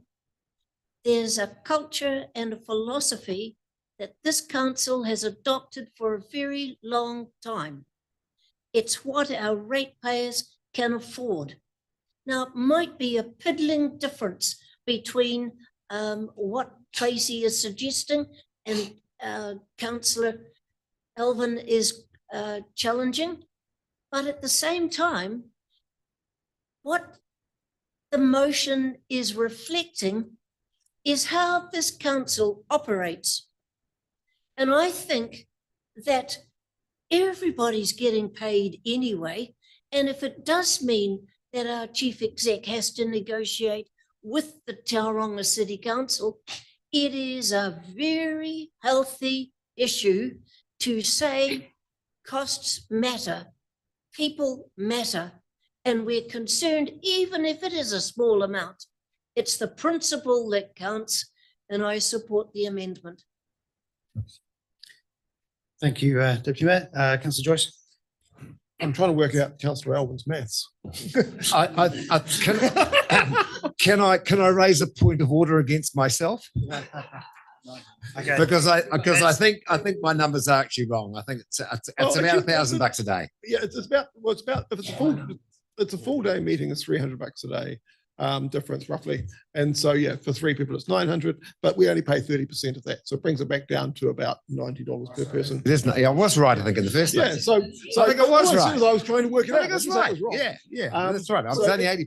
So Okay, it's one about, side, it's about $90 per day if it's a full day meeting. Look, I think the first thing we should do is take the tangata whenua thing out of it, right? It's got nothing to do with the fact that the tangata whenua. And to be really clear that there seems to be 2 pay rates operating for sub-regional organisations, and they're all over the shop. So Tauranga is doing its own thing and frankly spending a lot of money on externals, whoever they might be. And then you've got Smart Growth is running a different rate, and it just seems to be a schmozzle. I also agree this is, looks rather high, particularly when you add expenses on top, and my view of claiming mileage.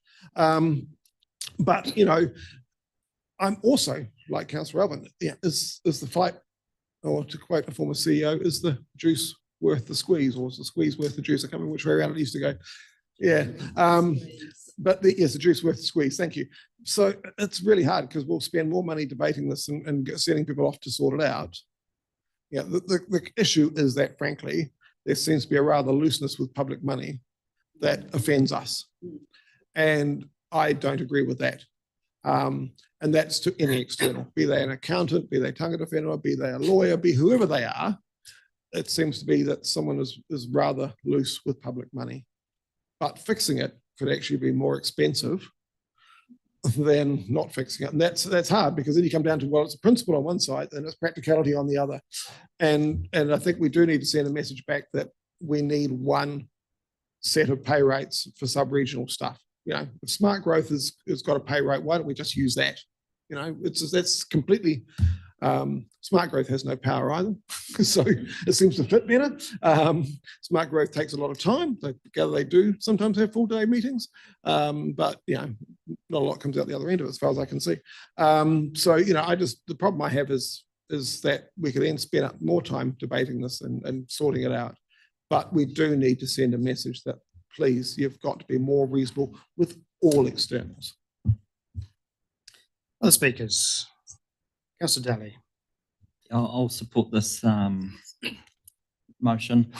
I think I was uncomfortable with the Audit Risk and Finance Committee remuneration at the time we made that decision. And so I welcome the opportunity to perhaps review that, as Tracy suggested in her letter that she circulated by email. So it's a tendered contract. We're not going to review that one. But at the time, we did talk about the possibility of reviewing it in a year's time. The actual need for an independent on the Audit, Risk and Finance Committee. And so that would then signal an opportunity to review that at that time. But I think the biggest concern I've got is, and TCC have indicated that they are also considering remuneration for tangata whenua on other TCC committees. I know they are more significant, powerful committees than our partnership forum committees, but the disparity between our partnership forum compensation versus the joint committee compensation is quite significant. And if we were going to go down the same track and equalise it for all our Māori Partnership Forum committee members, then that would definitely have significant implications for, cost to council and ultimately the ratepayers, as the point has been made. So that's why I'm supportive of this one. Thank you, Councillor Daly. Councillor Dinsdale. Thank you. So I'm not supportive of the amendment. And it's pretty obvious to me that we aren't taking into consideration the actual skills that they will offer in this committee. And they do bring a range of skills. They were scrutinised really toughly to actually be part of this committee. And I just don't support the amendments. Thank you, Councillor Dinsdale. Councillor Beach. Yes, I will be supporting this amendment. I believe we probably wouldn't have been here if TCC had made the attempt to actually us around the table and talk about it. Here we are, they're coming with their decision, we're coming with ours. I'm very carefully, we don't set a precedent. I do agree that we do take the tangata whenua word out of it, because if we set a precedent of paying XYZ to one, we have to pay it to the all. So I'm mindful of that. We're upping the rubbish tags by 40%, 40 cents. And the ratepayers are jumping up and down. So any saving to our ratepayers has got to be good in my mind. So I will be supporting this. Thank you, Councillor Beach. I'll say a few words on this. Number of issues to bear in mind. As I mentioned earlier, Tauranga City Council have already approved this almost unanimously. I will compare it to the Audit, Risk and Finance pay, who gets $3,000 per meeting. Yes, there are other aspects of his role outside of that, but are we really saying it's 3.7 times what the tangata whenua reps would be doing? And bear in mind that they would be doing substantial work outside the actual meeting time as well. But I totally agree with Councillor Elvin and Councillor Joyce on this is a 30% share of a few $100s, and it's really peanuts in the scheme of things. But what I want to be clear, and I think there's been a wee bit of a misunderstanding. This was the process we agreed was that this pay, because it was going to be somewhat contentious, is it goes off to strategic pay, a third-party consultant to decide what the pay should be. Now, as it happens, that work was done a year ago, and we added 3% rather than paying $5,000 for them to redo the job. Because the difference between what it would have been a year ago and now is next to nothing. So our process, which we agreed to, we voted on, was, hey, strategic pay, you go and work it out, and we'll agree to that. We've now come to the situation where we're sitting around the table with I appreciate the calculations you've done, Councillor Cox said, but we don't have any particular experience or knowledge of HR matters and how these things should be paid, and we're sort of debating this in public. And the risk is that it's quite damaging to not only with Tauranga City Council, but of course the tangata whenua members who were debating in open session their pay and how much they're worth, and trying to beat them down. And I think it's pretty distasteful, to be honest. So I'm not going to support the motion, and I think it sets a dangerous precedent for us to start debating this sort of thing like this in public. But That's me. I'm going to give Councillor Coxhead her right of reply and then we'll move to a vote. Thank you. I've already fully noted why I don't agree with the strategic pay assessment, given it is not like for like. So the comparison with what we're talking about and what they've assessed it on is not comparative. So, and I do have some experience in HR as it happens. In terms of acknowledging the skill set and the experience of the people who we're talking about in this particular instance, but it could be any group, I have acknowledged the skills and expertise of those people, and this is not about anything in particular other than it needs to be fair, and it needs to be fair to everybody. It's not actually fair when you look at what an elected member is paid. It's not actually fair when you look at what the ratepayer has to pay. And it's actually not calculated according to what I believe, and what I think many of you would also agree with, is that it is not comparing like for like when the figure being arrived at is calculated on a completely different set of skills and responsibilities. So I'm very comfortable with what I've recommended, and I've tried to be as fair as possible. Thank you, Coxhead. Appreciate the effort you put in. But I will now put the vote. So it's recommendation 3, or the new recommendation 3, $816 per day, full day, and $408 per half day. All those in favour, please raise your hands. We'll do a division on this one. 1, 2, 3, 4, 5. Okay. All those against, please raise your hands. 1, 2, 3, 4. So I declare that carried. Thank you. Right, we'll move on to the monthly financial report. Yeah, that's it. That one wasn't necessary. 4 wasn't necessary. So monthly financial report, page 446.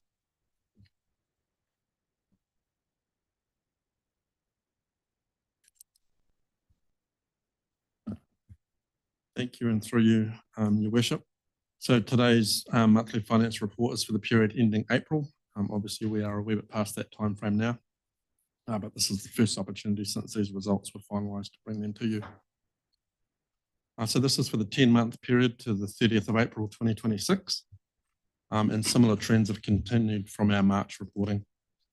So our revenue and our expenditure remain on the positive side of things. So our revenue is slightly higher than budget, and our total expenditure slightly lower than budget. Our capital expenditure program at the 30th April point was 9.5 million below budget. And at that point in time, we were forecasting to land the year 19 below the budget for that capital program. Excuse me. Our total revenue being higher than budget continues to be driven by our rating penalties being above budget. There's no further penalties now being applied for the remainder of that year, and they'll remain at that 836K above budget. Our metered water charges are also higher than what was budgeted for by just under 500,000. And another positive impact is from our regulatory activity, which is 1.2 million above budget. And that's through higher consent applications, inspections, and non-notified fees. One downside to that revenue space is our financial contribution revenue, which is 5.1 million below budget. This continues to be a challenging area to forecast, as we're really reliant on developers' timings of their submissions and the 224s being recognised. On the expenditure side, so again, being under budget is driven by our Datascape project, and that's a timing of the project delivery, which is to be delivered over 2 years. We're expecting a carry forward in that space of around $2 million at financial year end. And just as a side note on that, the project is scheduled to go live next week, and we're on target to achieve that at this stage. Additional comment on the revenue is the water organisation setup costs continues to also be under budget. At the April point in time was 2.1 million, likely to have a carry forward request of 1.4 million at year end as well. In the capital expenditure space, year to date April, around 9.5 million under budget. And at that time, we were forecasting to land the year end at about 19.8 million under the original planned budget. The big numbers in that space remain our structure planned, which year to date is just over 4 million under budget. And part of that is the overall non-cash savings of approximately 10 million that we've previously discussed. The waste management numbers in the table are primarily from the Te Poki treatment plant, which is ahead of schedule. That's forecast to remain ahead of schedule at year end as well by 11.5 million. Council's borrowings at year end are forecast to be under the budgeted 278 million at around the $255 million amount. And our current weighted average cost of funds is 4.17%. During the month of April, 2 additional interest rate swaps were transacted at 3.96% and 4.2%. And that has brought council now above policy minimums in that space. I'm happy to take questions. Councillor Coxhead. Might be for Matt, this one. So we still need the financials for the full pensioner portfolio, the ring fenced activity. So when can we expect those? So we're planning to bring those to ARF on the 28th of July. Fantastic, thank you. And my only other question was, what is the current number of FTEs that we've got? Because it says there's obviously some contracting that's been done to cover roles where people have actually left. So what's our current FTE? So I can come back to you and get the exact numbers from Darren and HR. Councillor Alvin. Thanks, Jonathan. Look, and you know my mathematical skills are very, very, very suspicious. 19.5 million under budget for capital works. Is that what it was for the year? That's what we were forecasting at April. So there will be some. Can you tell me what amount of that represents undelivered capital works?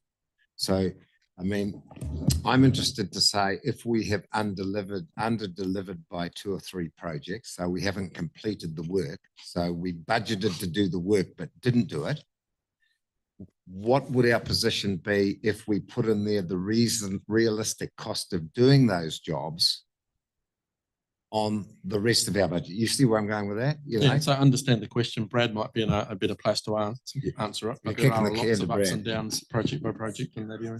Yeah, the bulk of the underspend is work not delivered and work not completed. A huge part of it comes out of the transportation space and is just a reflection on work that had to be paused and stopped while we did the storm response earlier this year. Yeah, no, my question then is, from a budgeting perspective, if we added that work back in and said, this is what it's going to cost, would we be under budget? Because to say you're under budget because you haven't delivered something is really a bit disingenuous. If we had delivered it all, what would our budget have looked like? Would we have been over or under? That's really the question I'm asking. I think without having done that work, all I can give you is a gut feel of where I think we would end up. I think we'd be probably on budget or slightly over budget. Too much in it is the impact you're saying. Thank you very much for that. Councillor Joyce. Following on from that, you know, when you're looking at monthly accounts, it's really hard to work out. I mean, you've given us lots of notes, but what's a timing issue and what's a real saving or not saving? Is there a cash flow forecast? My favourite question. Any idea what the general rate reserve will be at the end of the year? Because that's the actual leftover cash. And I've been asking for a couple of months and always told that later in the year you'll be able to forecast it. So are we at that point, please? So we're still, so yes, we do a cash flow forecast once your first question. And then when we're relating that back to the general rate reserve, that's, as you know, as you're aware, relatively complex activity by activity, and the number of rates we have complicates that further for us. Where we're at the moment is working through funding of each activities, and a big part of that is our carry forwards. So to get those carry forward positions in place first helps that analysis. But we're continuing to look to have a small surplus to the general rate reserve at year end.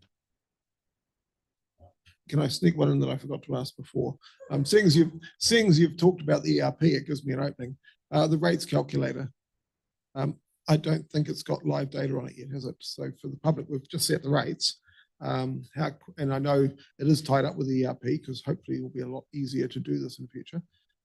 Last time I spoke to you, said within a few weeks. So I don't know where are we up to with taking the rates calculator live so people can actually see the impact of all the changes of valuation and everything on their rates. Yep, so you're right. And a key part of the go live with the ERP is that new rates assessment inside of Datascape. We're anticipating that within the first 2 weeks of the new ERP. So basically within 2 or 3 weeks from now, we'll have that rates calculator up live. Cool. And hopefully we can publicise that widely because it is a key tool for people to see what their bill will be doing. Thank you, Councillor. Just for a moment, I thought you were going to say, why isn't it up within the hour? But I appreciate it. I'm aware of the ERP challenges. Yeah. I mean, we're building a new system, so we have to, even I have to be patient. Great. Thank you, Councillor Joyce. Are there any other questions on the monthly reports? Councillor Daly. I'm just on the capital expenditure question. I noticed in the 28th of April agenda, when this topic came up, I got the impression that the answer at the time was that we were probably on track to achieve a higher percentage delivery than what we're now forecasting. What would you put that down to predominantly? Just the delay in these transportation projects? Yes, so a lot of projects have changed through that period. Definitely transportation is one of them. On the other side of that as well is the early delivery of the Te Puke wastewater treatment plant. So we'd have to go through project by project, but as Brad mentioned earlier, transportation is one that is behind in general, which is now having that impact.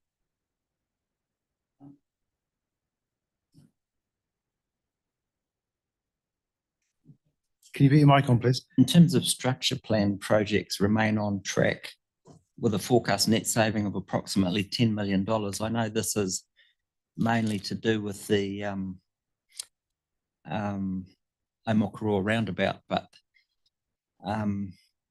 just considering that in general our structure plan account is in debt to $25 million. Is it possible to get a bit of a comment on why that has occurred over time? So Councillor Daly, sorry, can you just repeat your question? Was that how have we ended up with $20 million of structure plan debt? So if you remember at the last meeting and through the annual plan process, part of the conversation was there would be a review undertaken of that debt to identify what related to growth, what related to the roading projects and come back. So that work will be undertaken in the next few months. Okay, thanks for reminding me on that one. Okay, any further questions? No? Oh, Deputy Mayor. Great to see that the Waihi Beach Library is expected to come in under budget, even when it's completed. We don't see that all that often, but it's good to see. And on transportation, I just need to have explained to me, please, the slips that have occurred. Are we funding them from our annual budget, or I thought they were going to come back to us later? They are, Deputy Mayor, they will be coming back to you later. So this report is not inclusive of the slip repair work that needs to happen from the storm event. It does include the response work that we did to do clearing and that sort of stuff, and that'll be under the operational expenditure where we cleared slips. But from a capital expenditure of repairing slips, that's still to come back to you. It's just that on page 449, it talks about 3 slip sites are in construction, 5 completed with January 2026 weather event.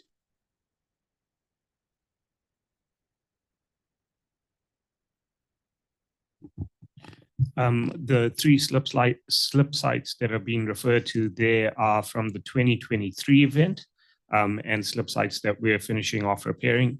What that statement is trying to indicate is that we're just on the cusp of completing everything from 2023, and the 2026 stuff is yet to come back to you for funding decisions.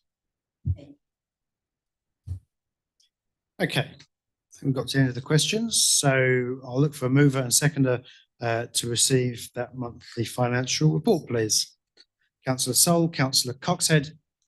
See, we're not actually going to debate it further, so I'll put the motion. All in favour, please say aye. Against, carried.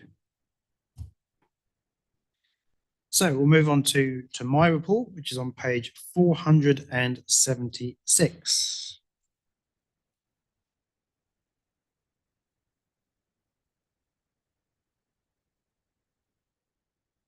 Any questions? Councillor Alvin. Did you enjoy the game, even though you had to share it with a politician? I had to pay for my tickets. It was a good game. I think to be fair, it was probably more talking than watching, but yeah, it was good to catch up. I think there was some good discussion, obviously around Head Start and local government reform and so on. So that was it wasn't working. You don't need to justify it. You don't need to justify. I just asked if you enjoyed the game. I'm pleased you got there.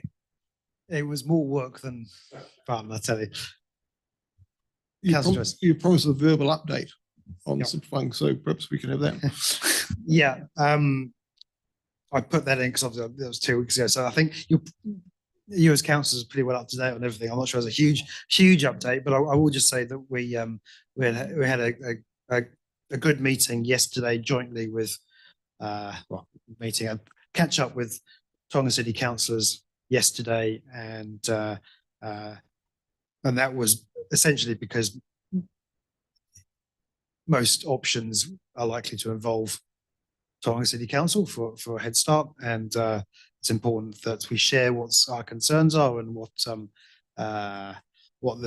work streams are needed to be done. I think it's pretty. We shared some of the main concerns that our community expressed, most notably around debt and representation, and those will be considered and worked through.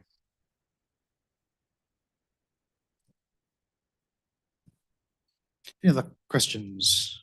Deputy Mayor.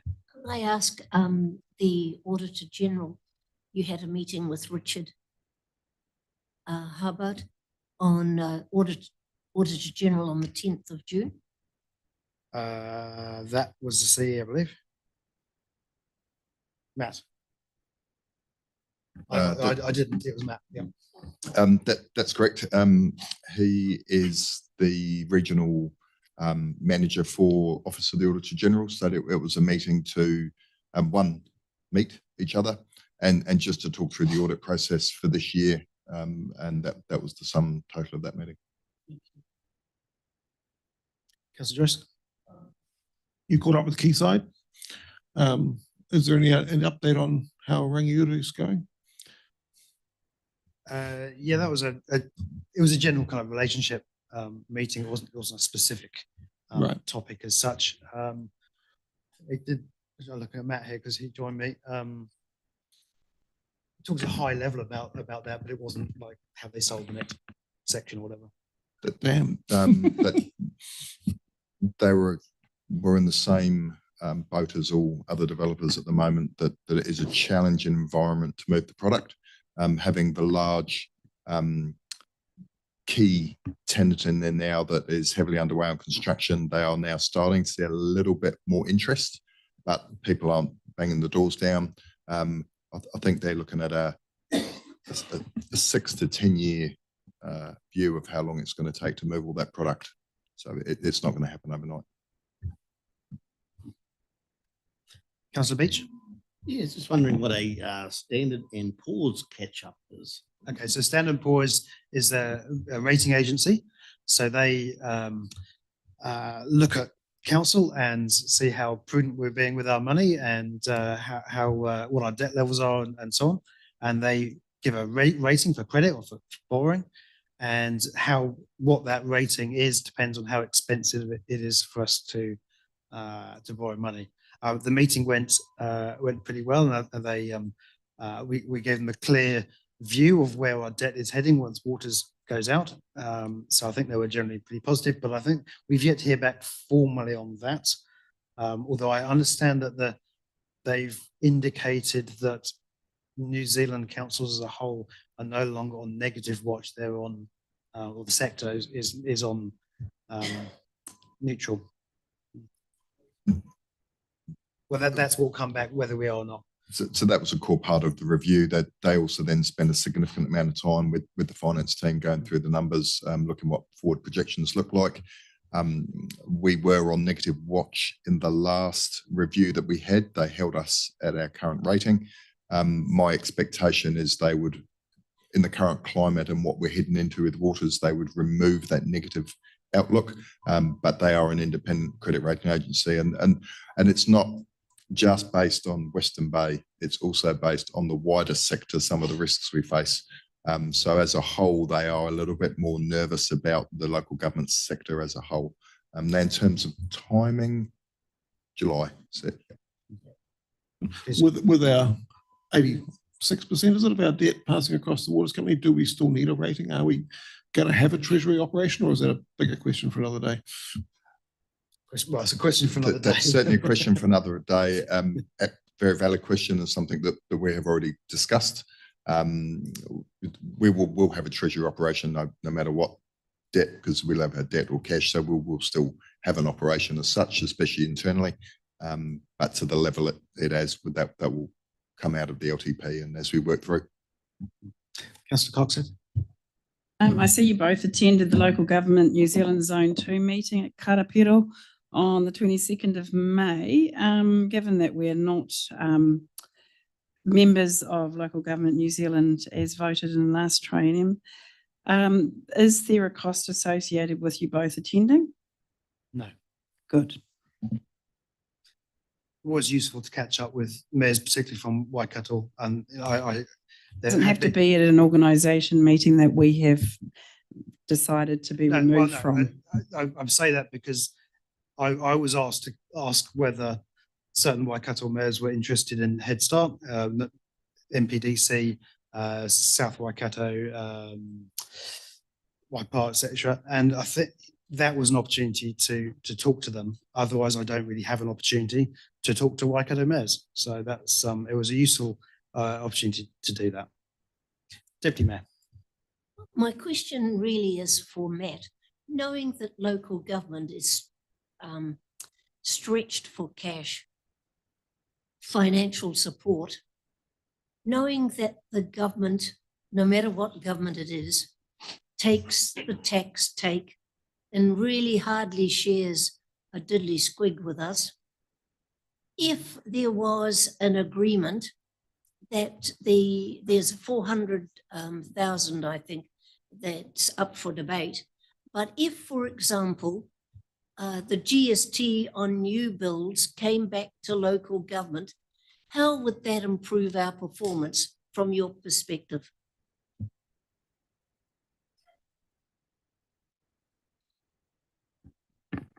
I would take that as a win, Deputy Mayor. In terms of the exact dollars of new housing that's been built in the district at the moment, I don't know the exact numbers, but any share of anything from the government would go to offset costs that we have at the moment, and potentially would either flow on to cheaper consenting fees, building consent fees, and that's also in the fees space. Whether it would make any difference to rates, I couldn't answer that question. So, Mr. Mayor, it's one of the things I think that our council should be pushing for. And I don't know that the Local Government Association is capable of doing it, but I think this council should make its view known and to all the political parties. And because we're treated unfairly from a perspective of financing. And I just think with the elections coming up, it's an opportunity for a council to stand its ground and speak up for support. And it's not taking money from the taxpayer, if it comes from the GST on new builds, I think that would be an appropriate share that we could have. Not quite sure how to do it, whether you want a notice of motion, or probably that would be the best way, but I'll think about it. Sorry, to advocate. We don't need a notice of motion to advocate. That's, We can advocate. we can advocate, yeah. I don't need a resolution to do that.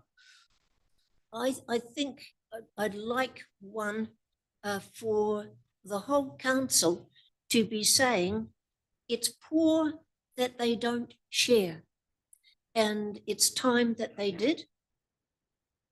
I don't think there's anywhere else that I know in the Western world where a central government takes so much tax and does not share it.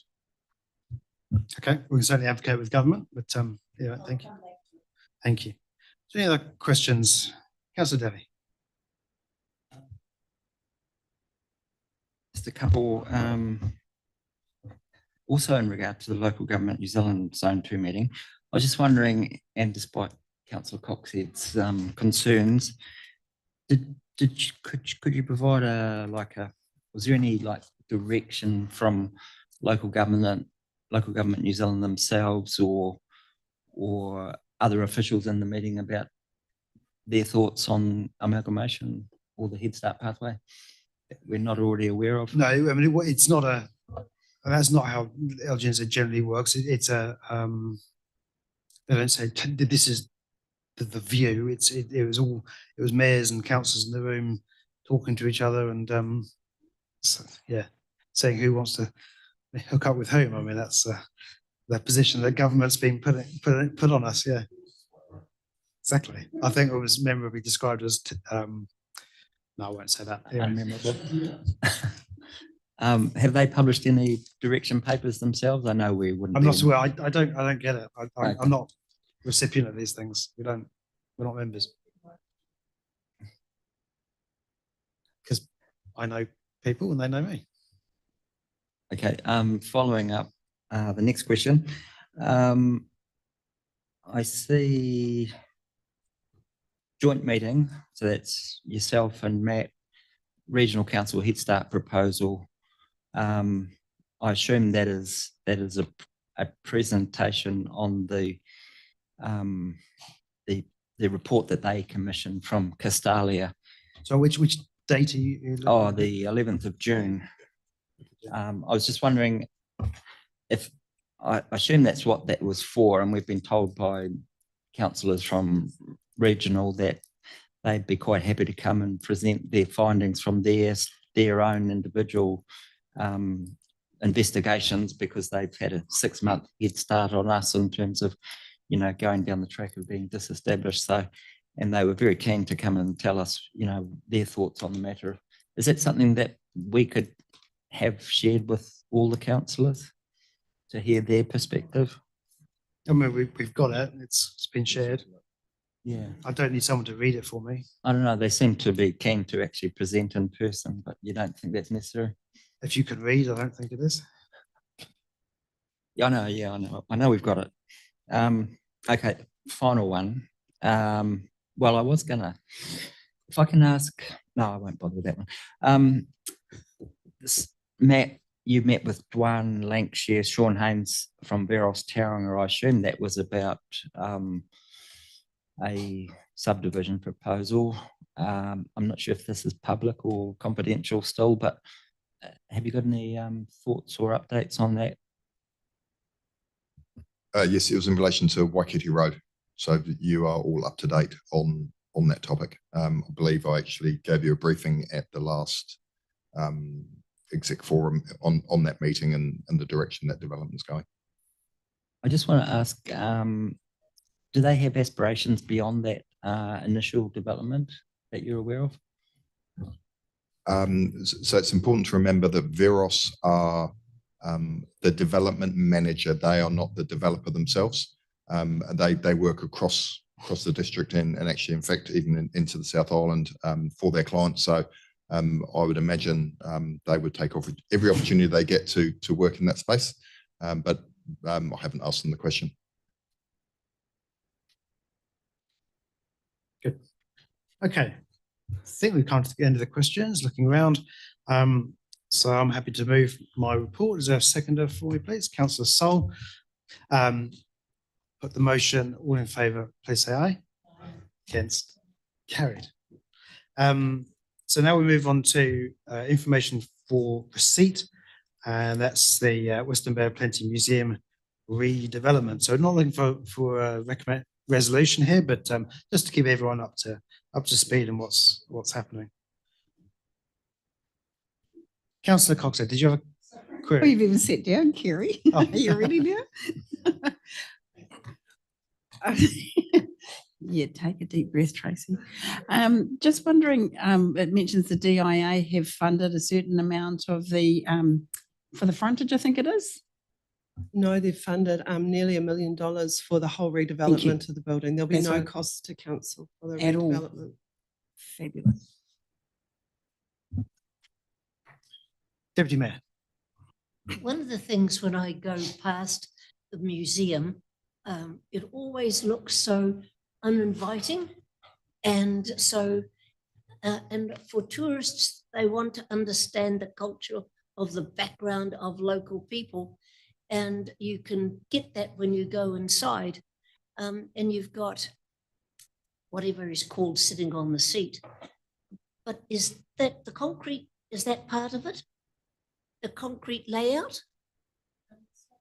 Sorry, the pictures that I've put on there are actually just indicative only. What I wanted to show by showing you that was that the front of that building is going to look significantly different.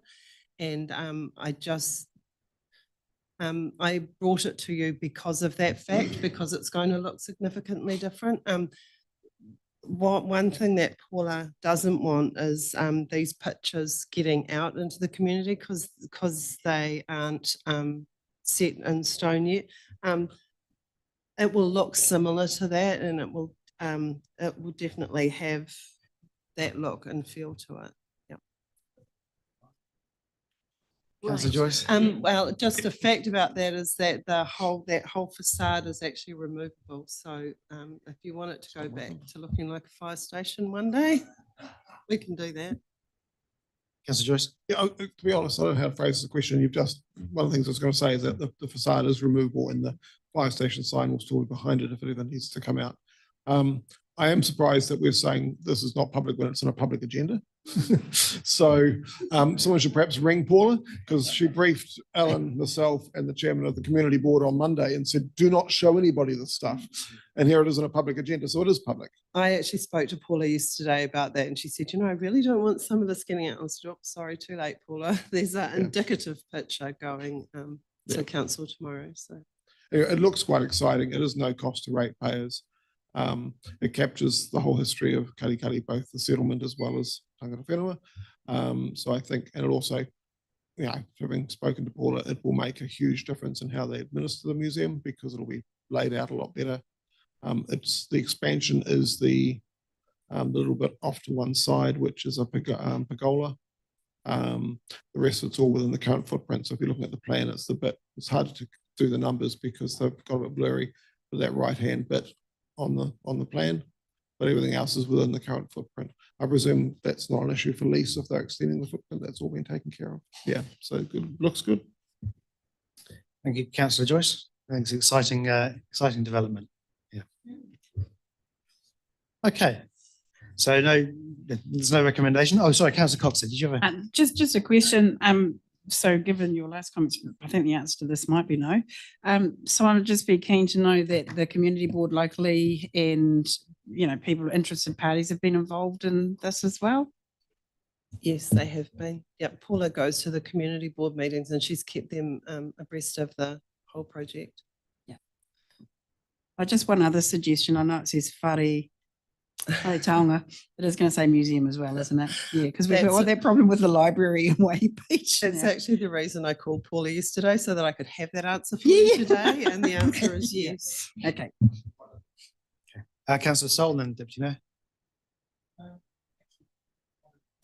Okay, Deputy Mayor. Knowing that we fund that museum, it's all very well talking to the community board, but it would be great if Paula came here once in a while and could report as to what she does. Because when you consider how far it's come from back down the road with old cups and saucers, when I think how far she's taken it, it's extraordinary.